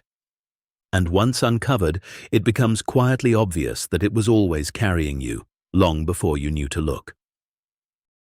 Chapter 14. Desire without tension. Desire is often treated as a problem to be solved, something to manage, suppress, justify, or elevate. It is framed as either dangerous or sacred, depending on the system interpreting it. But beneath these judgments lies a simpler truth that is rarely examined. Desire itself is not tense. Tension is added to desire. You can feel this distinction if you look closely.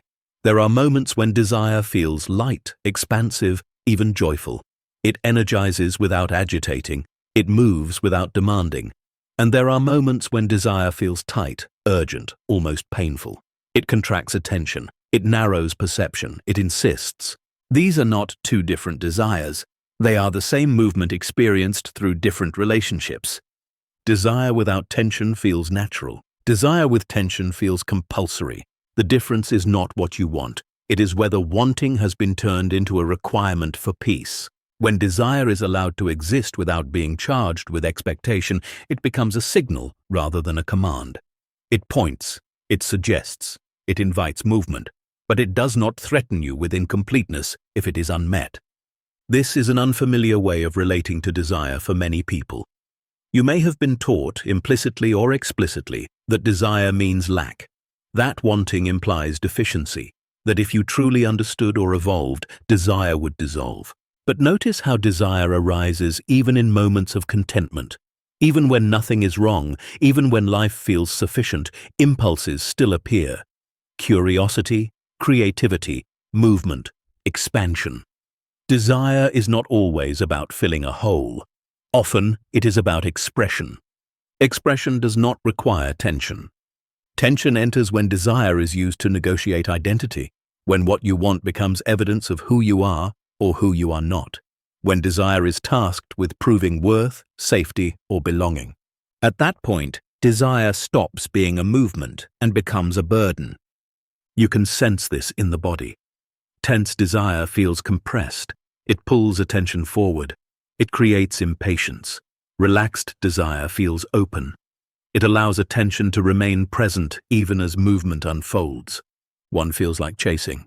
The other feels like unfolding. Desire without tension does not rush. It does not argue. It does not justify itself. It can wait without suffering because waiting is not interpreted as failure. This does not mean desire without tension is passive. It acts. It moves. It creates. But it does so from a place of sufficiency rather than desperation. The mind often confuses sufficiency with stagnation. It assumes that without pressure, nothing will happen. But pressure is not the engine of movement. It is a compensatory mechanism that appears when trust is absent. Trust here does not mean belief that everything will work out. It means confidence that desire does not need to be strained to be valid.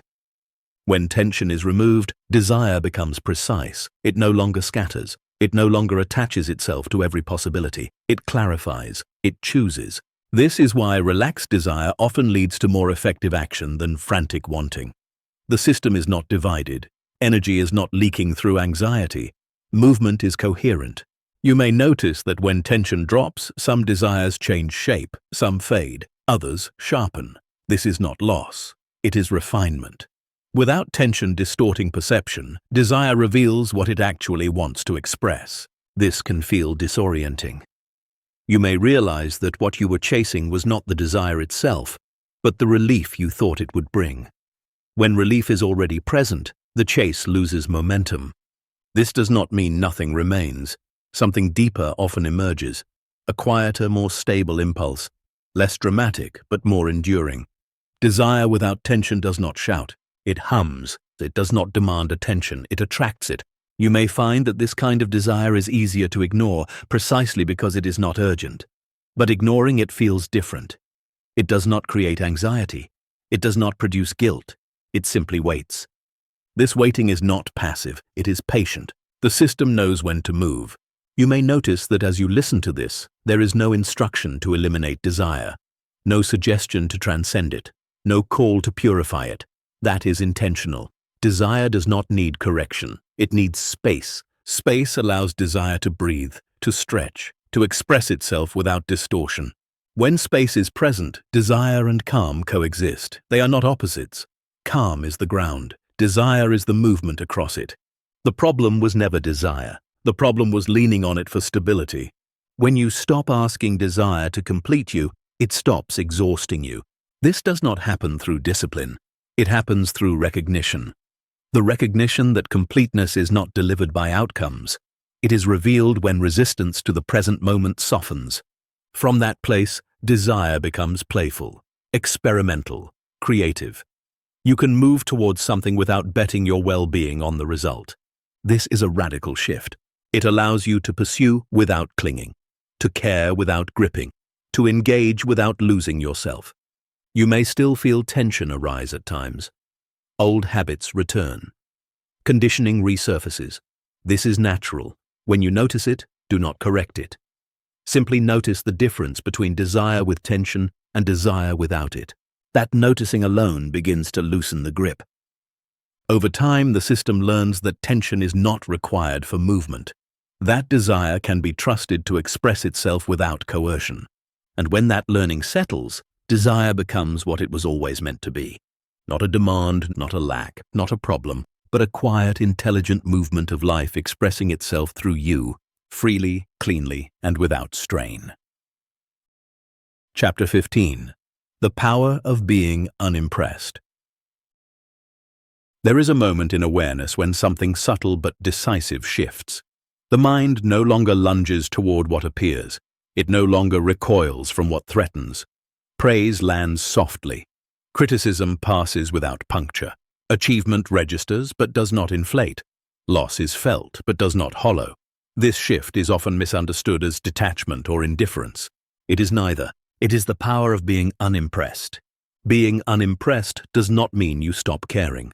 It means you stop being captured. Experience is allowed to arrive, to be felt, to be acknowledged, without being granted authority over your sense of self. The difference is profound.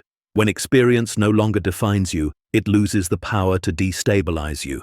Most people live in a constant state of impressionability. They are moved by every signal, pulled by every stimulus, shaped by every reaction. Approval lifts them, disapproval diminishes them, success validates, failure undermines.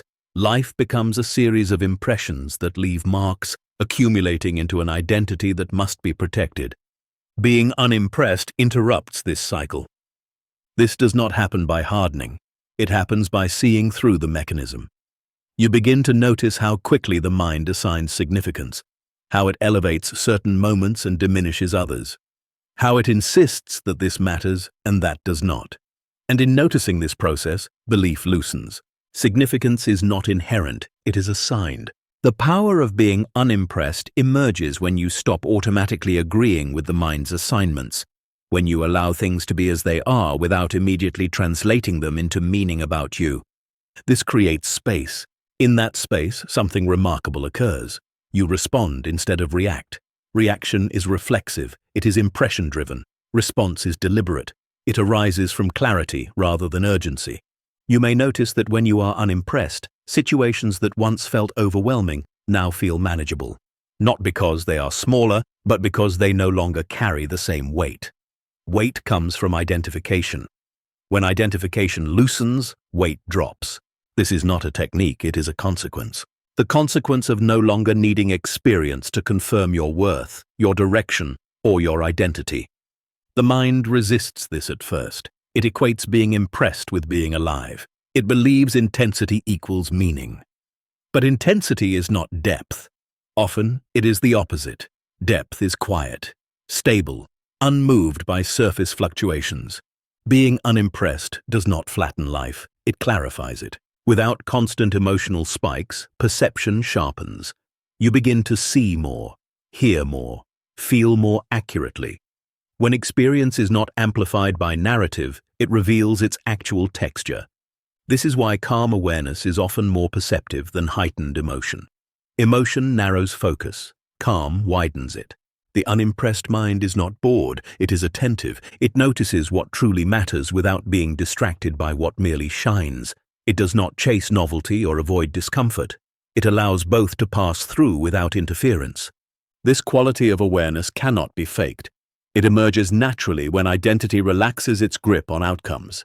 When you stop measuring yourself against experience, experience loses its leverage. You may recognize moments when this has already happened in your life. Times when something significant occurred, yet you felt strangely steady. When praise did not inflate you, when loss did not erase you. Those moments were not accidents, they were glimpses of what happens when awareness stands on its own ground. The power here is not dominance, it is independence. Independence from the constant need to be reinforced, validated, or corrected by what happens. This independence is not isolation. It does not separate you from others. In fact, it often deepens connection. When you are not seeking impression, you listen more fully. You meet people without agenda. You allow them to be as they are without needing them to confirm you. This makes presence possible. Presence does not perform. It does not impress. It does not seek to be impressive. It simply is. And paradoxically, this is often when others feel most drawn to you. Not because you are projecting power, but because you are no longer asking for anything. The unimpressed state is not cultivated through discipline. It emerges through understanding. The understanding that no experience can add to or subtract from what you are. This understanding settles slowly. It deepens through repetition, not of practice, but of recognition.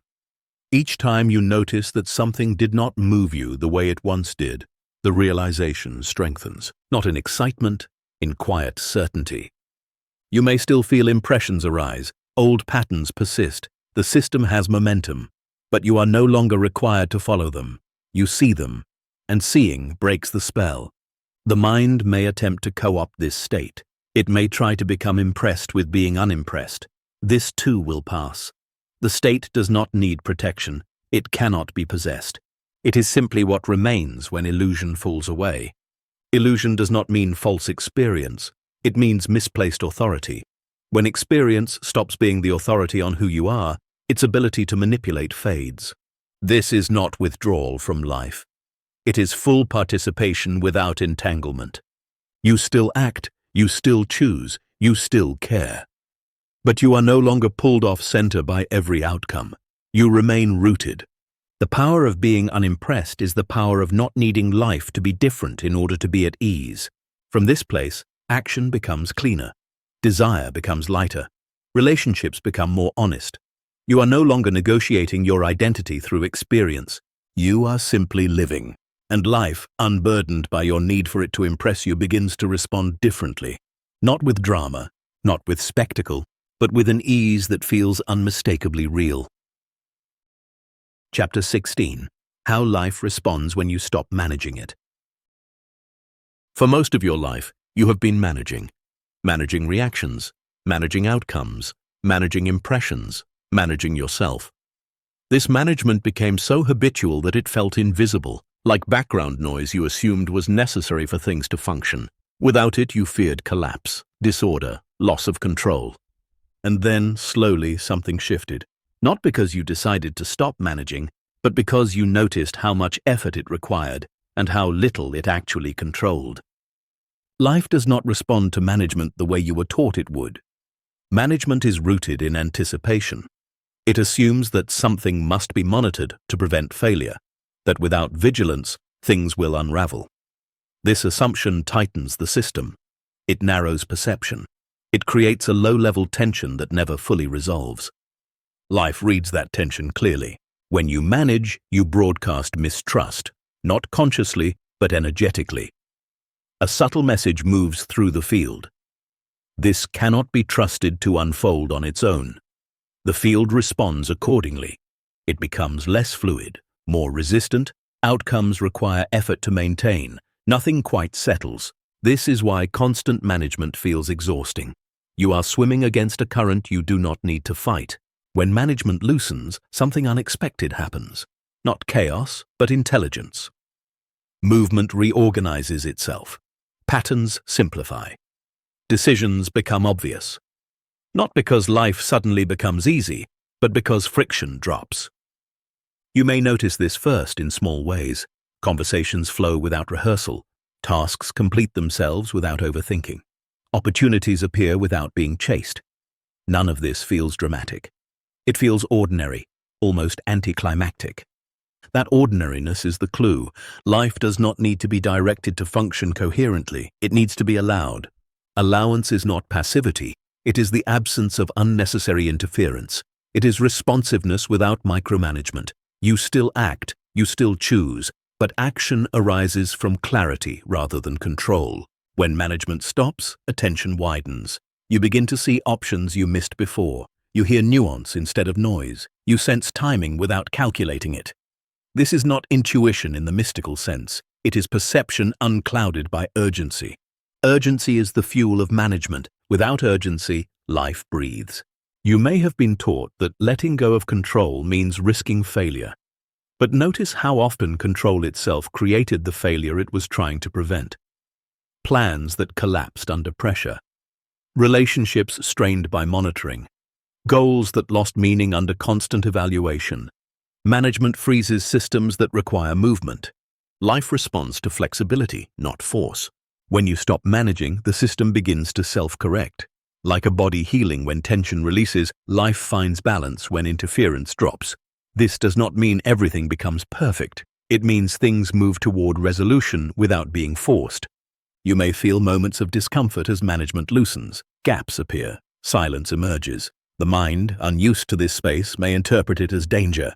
It may rush to fill it with planning, worry, or control. Let that impulse be seen without being obeyed.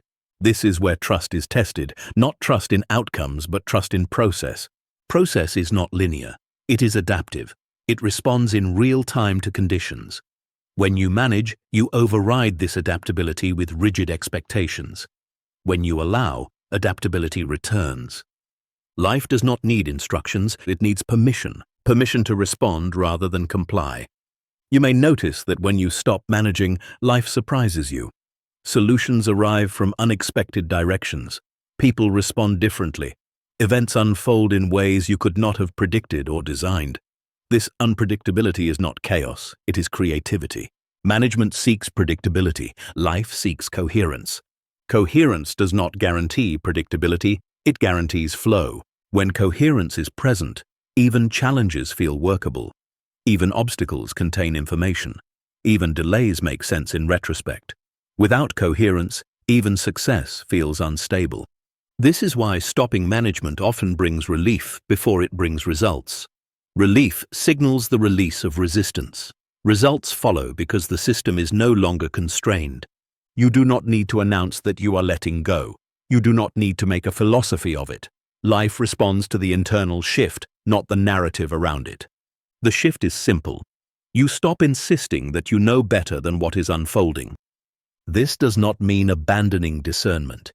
It means recognizing that discernment works best when it listens rather than dictates. You may find that when you stop managing, you become more effective. Not because you are doing more, but because what you do is timely. Effort is applied where it matters and withdrawn where it does not. Energy is conserved. Focus sharpens. Actions land cleanly. This is the paradox. Surrender increases precision. Precision does not come from control, it comes from attunement. When you are attuned, you sense when to move and when to wait, when to speak and when to listen, when to intervene and when to step back. This sensing cannot be calculated, It emerges naturally when attention is open and unburdened. Life responds to this openness with responsiveness of its own, not as reward, as resonance. You are no longer pushing against life, and life no longer pushes back. You may still encounter difficulty. Pain does not disappear. Loss still occurs. But you meet these moments differently, without the added layer of resistance that says, this should not be happening. Without the managerial impulse to fix, justify, or control, you allow experience to move through without obstruction. And in doing so, you discover something essential. Life has always been capable of responding intelligently. It was never broken. It was never waiting for you to manage it correctly. It was waiting for you to stop interfering. When you stop managing, you do not disappear from your life. You finally arrive in it. And life, unburdened by your constant supervision, responds with a quiet cooperation that feels less like success and more like alignment. Not because you earned it, but because you finally allowed it. Chapter 17. Action without resistance. Action is often confused with effort, movement mistaken for strain, doing equated with forcing. You were taught subtly and repeatedly that if something matters, it must be pushed into existence. That ease is suspicious. That struggle is proof of sincerity. Over time, resistance became so entangled with action that the two felt inseparable. But they are not the same. There is a kind of action that does not fight itself, a movement that arises without internal argument. It does not require motivation because it is not being negotiated. It does not require discipline because it is not being resisted. This is action without resistance. You have experienced this before, even if briefly, moments when you acted without hesitation, when the next step was obvious, when there was no internal debate, no weighing of pros and cons, no emotional drag. You simply moved. And afterward, you may have wondered why everything felt so clear. Clarity was not added. Resistance was absent. Resistance is what makes action feel heavy. Not the task itself, but the internal friction surrounding it. The hesitation, the doubt, the subtle refusal that says, I should do this, but I don't want to, or I want to do this, but I shouldn't. These contradictions fragment energy. They turn simple movement into labor. Action without resistance does not mean action without thought. It means thought and movement are aligned. There is no internal split, no part of you pulling back while another pushes forward. This alignment feels calm, not passive, calm. The body knows when action is aligned.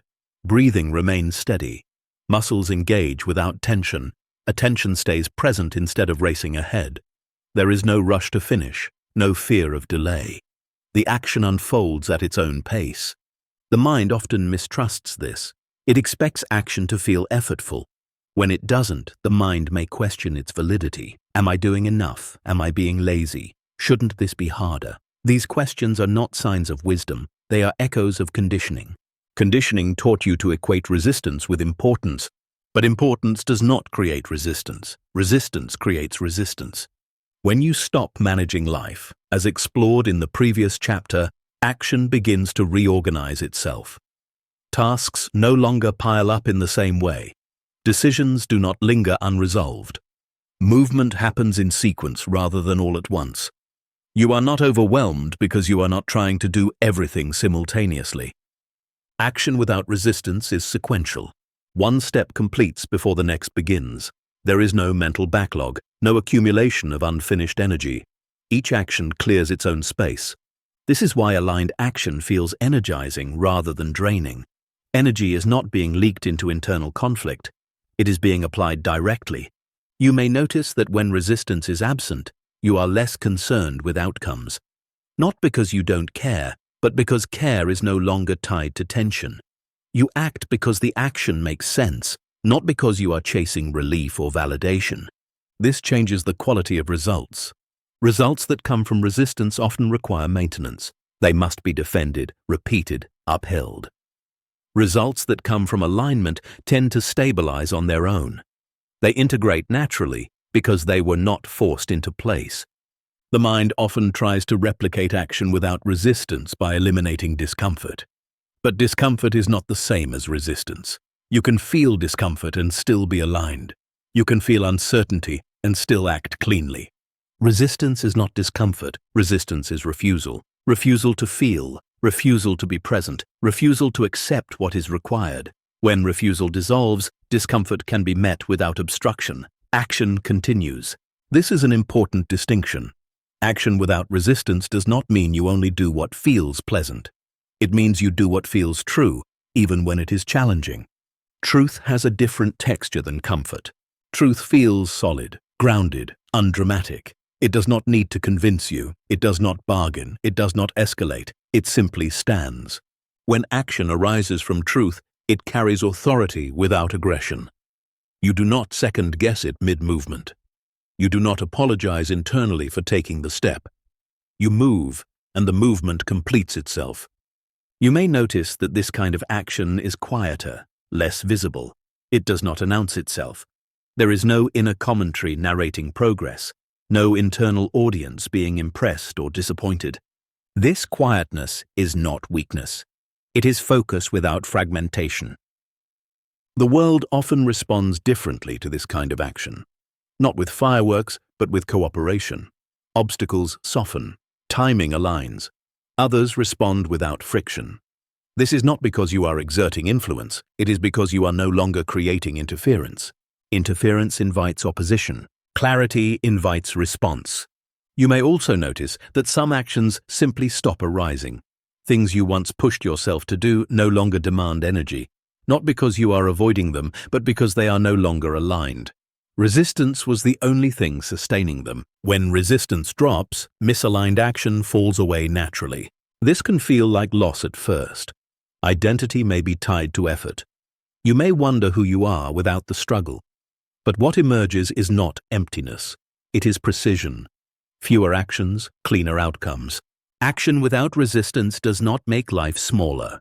It makes it exact. Exactness is not rigidity. It is fit. The right action at the right moment, not because you planned it, but because you were available to notice it. Availability is the key. When attention is open, when the body is not braced, when the mind is not negotiating, action arises on its own. You do not need to motivate it. You do not need to justify it. You simply participate. This participation feels natural because it is natural. It is how action functioned before it was burdened with fear, expectation, and identity. You are not learning a new way to act. You are remembering what action feels like when it is not being resisted. And once remembered, this way of moving becomes unmistakable. You will know it by its simplicity, by its lack of drama, by the way it leaves you more present, not less. Action without resistance does not exhaust you. It returns you to yourself, step by step, as life moves through you without obstruction, not as effort, as flow. Chapter 18. The strange ease that follows truth. Truth has a particular effect that is rarely discussed. It does not always arrive with clarity or certainty. It does not necessarily solve problems or answer questions. Often it does something far quieter and it makes things easier. This ease can feel strange at first, almost suspicious. You may wonder if something has been missed, if an important concern has been overlooked.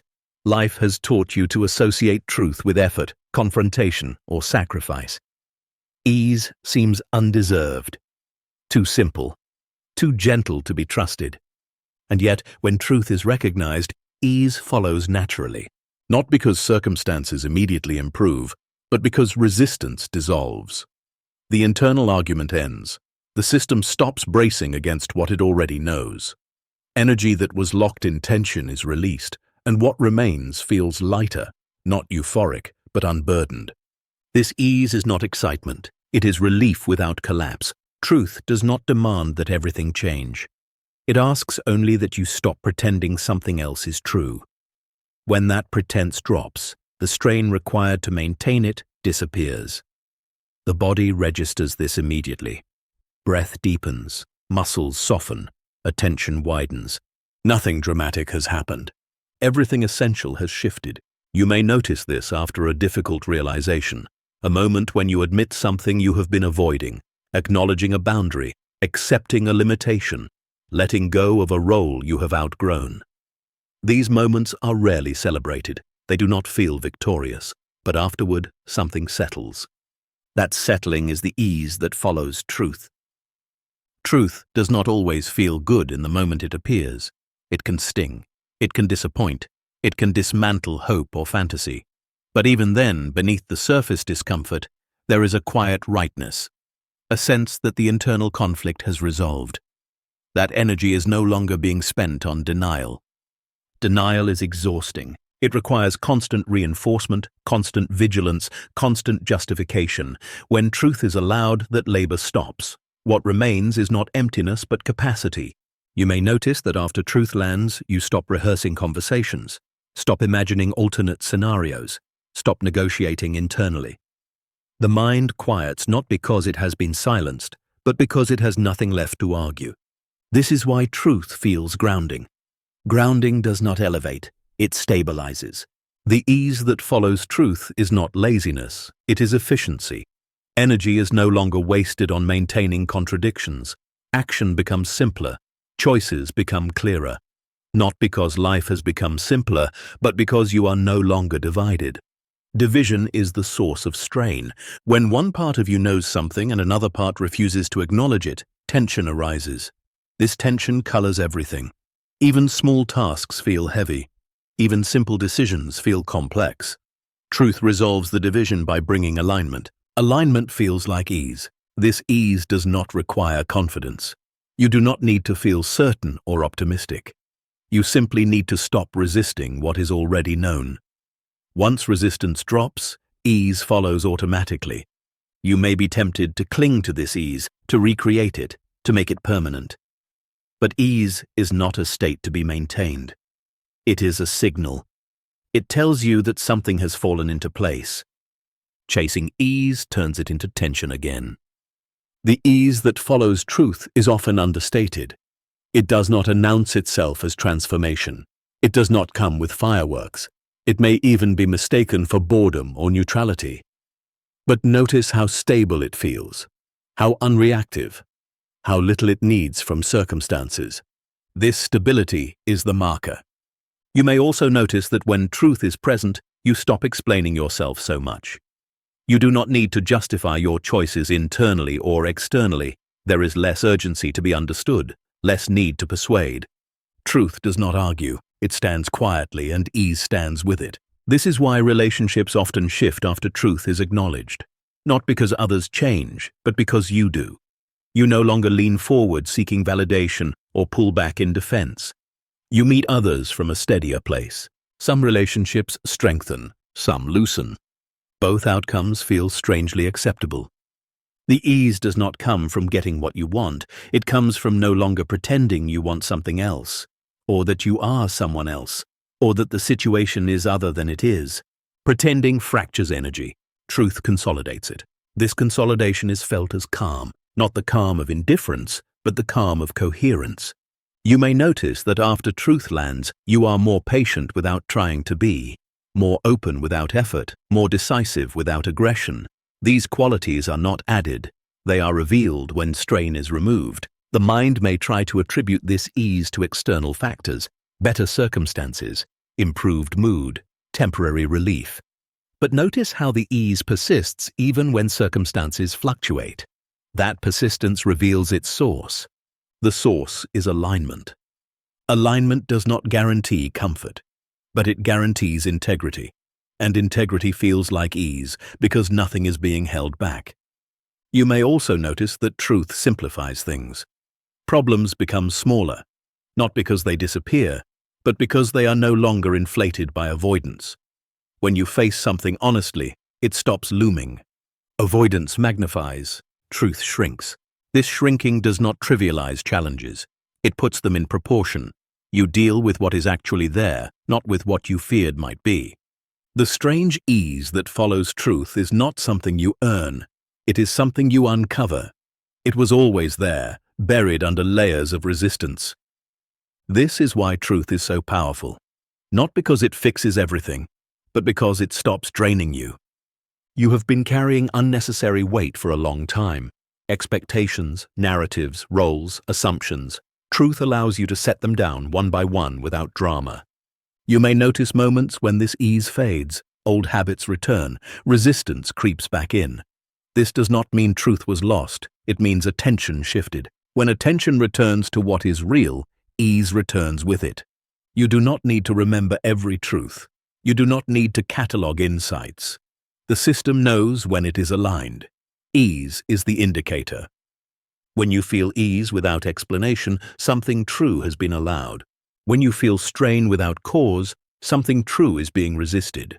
This is not a rule to follow. It is a signal to notice.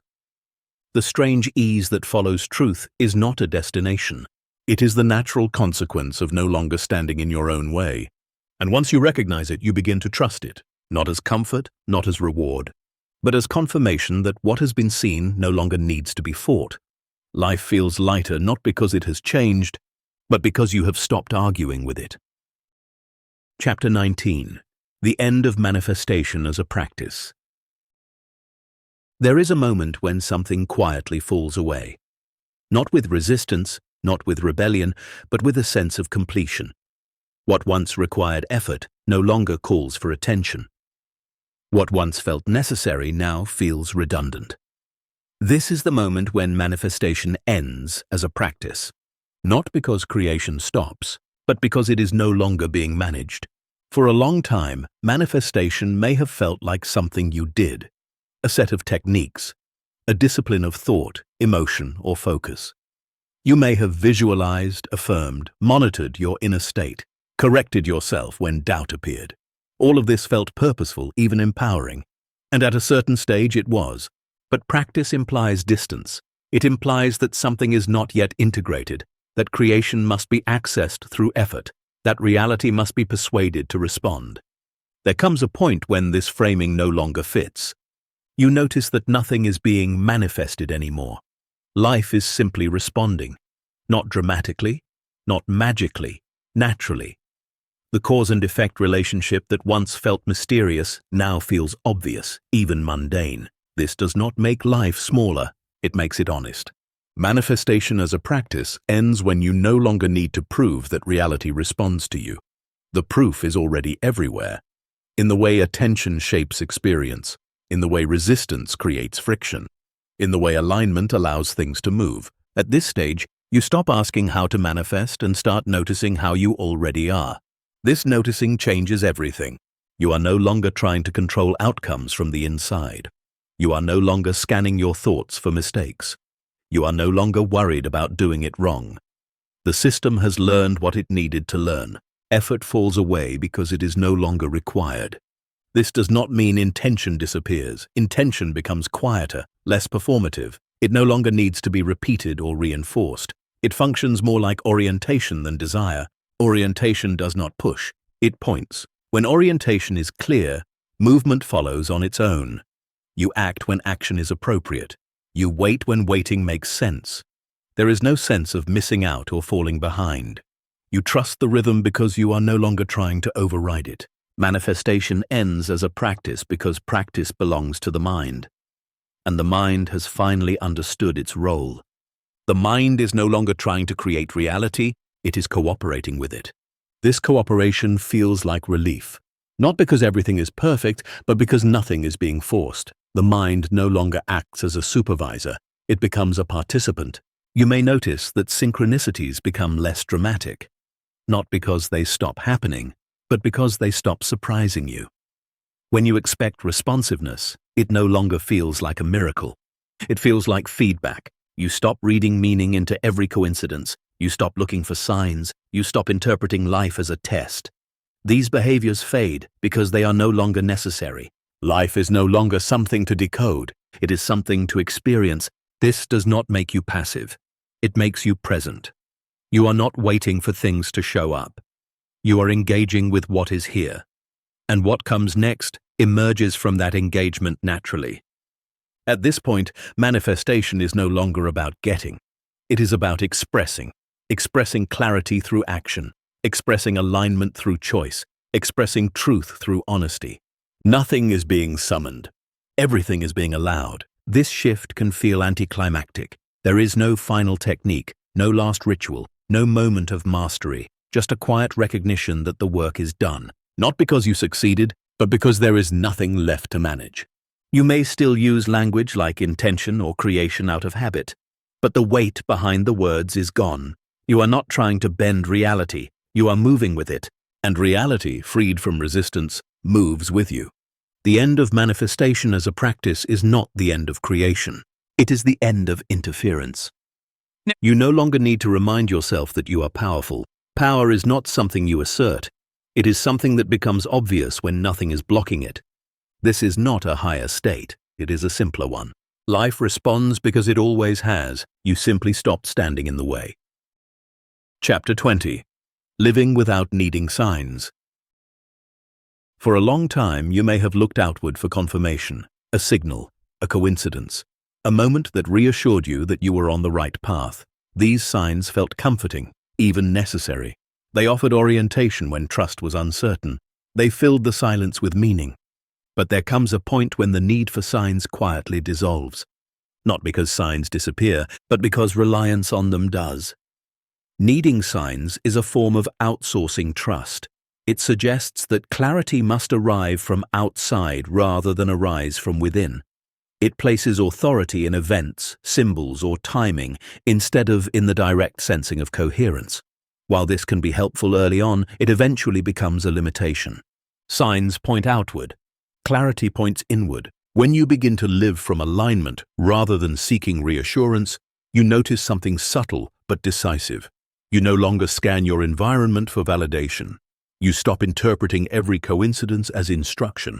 You stop waiting for permission to move. Movement begins to arise from knowing rather than confirmation.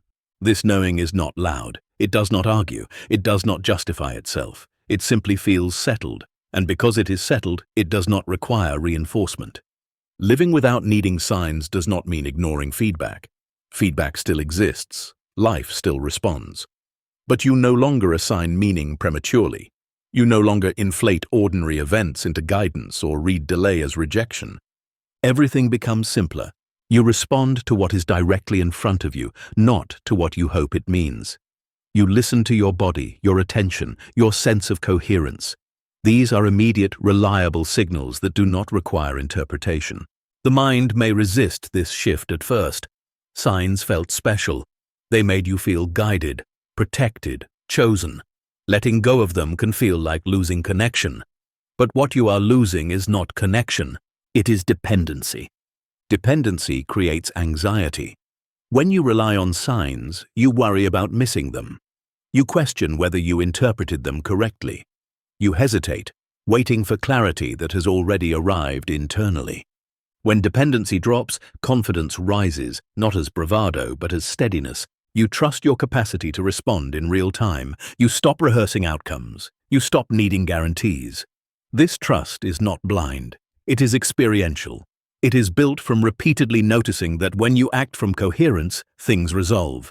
Not perfectly. But honestly, living without signs does not make life dull. It makes it direct. You are no longer watching for messages hidden in the world. You are engaging with the world as it is. This engagement feels grounded, practical, human. You stop spiritualizing everything.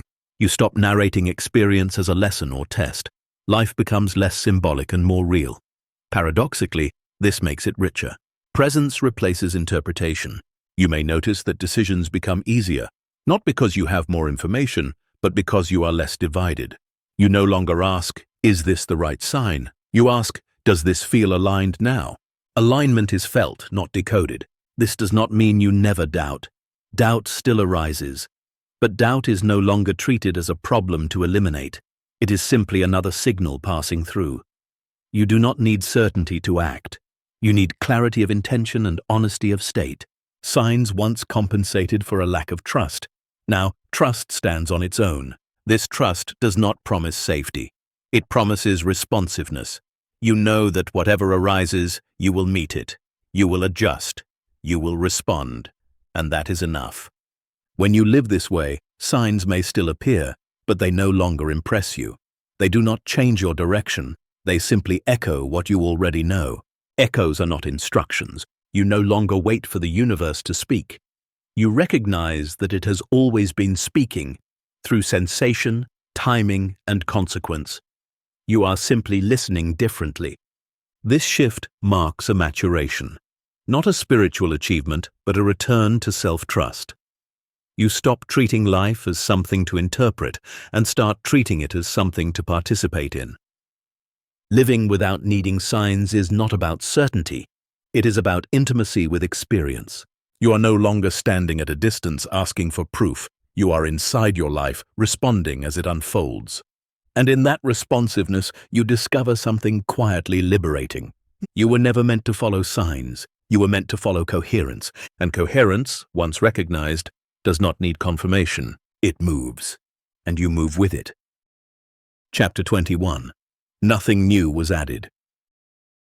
There is often an expectation that realization will bring something extraordinary, a new capacity, a higher state, a version of yourself upgraded with insight or power. This expectation is subtle but persistent. It imagines awakening as accumulation. But what actually happens is far quieter. Nothing new is added. No ability arrives that was not already present. No truth is imported from outside. No special status is granted.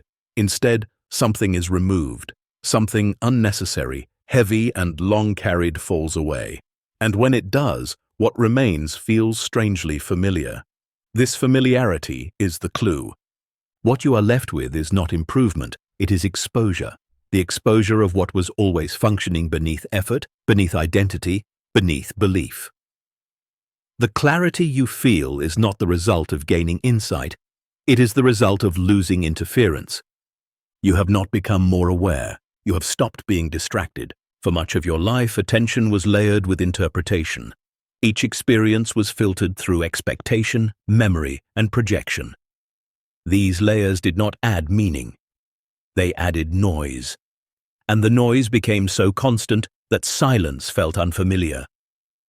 When the noise thins, silence is revealed, not as emptiness but as presence. This presence was never absent. It did not arrive late. It did not need to be cultivated. It was simply overlooked because it did not announce itself. It did not compete. It did not demand recognition. Nothing new was added because nothing was missing. This realization can feel anticlimactic. The mind expects fireworks, transformation, a before and after story worth telling. But what remains does not lend itself to narrative. It is too simple, too immediate, too ordinary to dramatize, and yet everything feels different. Not because life has changed, but because the lens through which life is seen has cleared. The effort to manage experience has softened. The need to become something has relaxed. The internal commentary that once filled every moment has grown quieter. You may notice that you are not trying to hold on to this clarity. That would imply fear of losing it. But there is nothing to lose. You are not holding a state. You are standing in what has always been here. This is why the recognition feels stable. It does not depend on mood. It does not fluctuate with circumstances. It does not require maintenance. You can forget it and it will still be present. You can doubt it and it will not disappear. What disappears is the assumption that something else was required. You may notice that many questions lose urgency, not because they were answered, but because they no longer feel necessary. The drive to resolve everything fades. You become comfortable not knowing, because knowing is no longer tied to safety. Safety was never in the answers. It was in awareness itself. Nothing new was added because the source of clarity was never external. It was not hidden in teachings, techniques, or insights. Those may have pointed toward it, but they did not create it. They only cleared the way. You may feel gratitude, not toward a source, but toward the process of subtraction, toward the illusions that fell apart, toward the efforts that exhausted themselves, toward the seeking that finally collapsed under its own weight. Without those, this simplicity could not be seen. This is not the end of growth. It is the end of unnecessary struggle. Life continues. Challenges arise. Preferences move. Action unfolds. But everything happens against a background of quiet sufficiency. You no longer feel unfinished. This does not make you complete in a conceptual sense. It makes you undivided. Nothing new was added because nothing needed to be built. What you were looking for was not ahead of you. It was beneath what you were carrying. Now that the burden has been set down, movement feels lighter. Attention feels freer. life feels closer, not more meaningful, more real. And in this reality, you are not trying to become, you are simply present, which is what you have always been, before the effort, before the search, before the idea that something was missing at all. Chapter 22. Why this will find you again. What you have encountered here does not end when the words stop. It does not conclude with understanding or resolve into a final insight. It does not belong to a moment in time that can be completed and left behind. This is not an experience you finish. It is something that returns, not because it insists, because it waits. You may step away from this recognition. Attention will move back into habit. The mind will resume its familiar patterns. Identity will reclaim its territory. This is not a mistake. It is not regression. It is part of the rhythm. Awareness explores, forgets, and remembers again. And each remembering is different. This is why this will find you again. Not as repetition, but as resonance. The next time it appears, it may come through a pause you didn't plan. A moment of stillness in the middle of activity. A sentence that lands unexpectedly. A quiet clarity that interrupts momentum. You will not be searching for it. You never are when it returns. It arrives when effort loosens. This is not because you earned it. It is because you stopped interfering long enough for it to surface. You may notice that each return feels subtler than the last, less dramatic, less novel. That is not loss. That is intimacy. The closer something is, the less it needs to announce itself. At some point, recognition stops feeling like an event and starts feeling like background, like the ground beneath your feet. This is when you realize that nothing is actually coming back. What changes is how often you notice what never left. The mind often wants closure, a final chapter, a conclusion that ties everything together. But this recognition does not resolve into an ending. It opens into continuity, into an ongoing relationship with presence that does not require constant attention. It is there when you remember it. It is there when you forget. Forgetting does not undo it. You may wonder whether this will fade completely, whether life will reclaim you entirely. It will reclaim you in the ways it always has, through roles, responsibilities, movement, emotion. But something essential has shifted. Even in forgetfulness, a faint knowing remains, a sense that you are not lost. That knowing is not something you think. It is something you feel when effort drops, when urgency dissolves, when you stop narrating experience and simply inhabit it. This is why the recognition does not depend on maintaining awareness. It is not fragile. It does not require protection. It does not disappear when ignored. It returns because it is you, not the version of you that performs or strives or manages, but the awareness in which all of that happens. This awareness does not need to be sustained. It sustains. You will notice this most clearly in moments when nothing is being sought, when you are not improving, fixing, or achieving. In those moments, presence becomes obvious, not because it appears, but because there is nothing competing with it.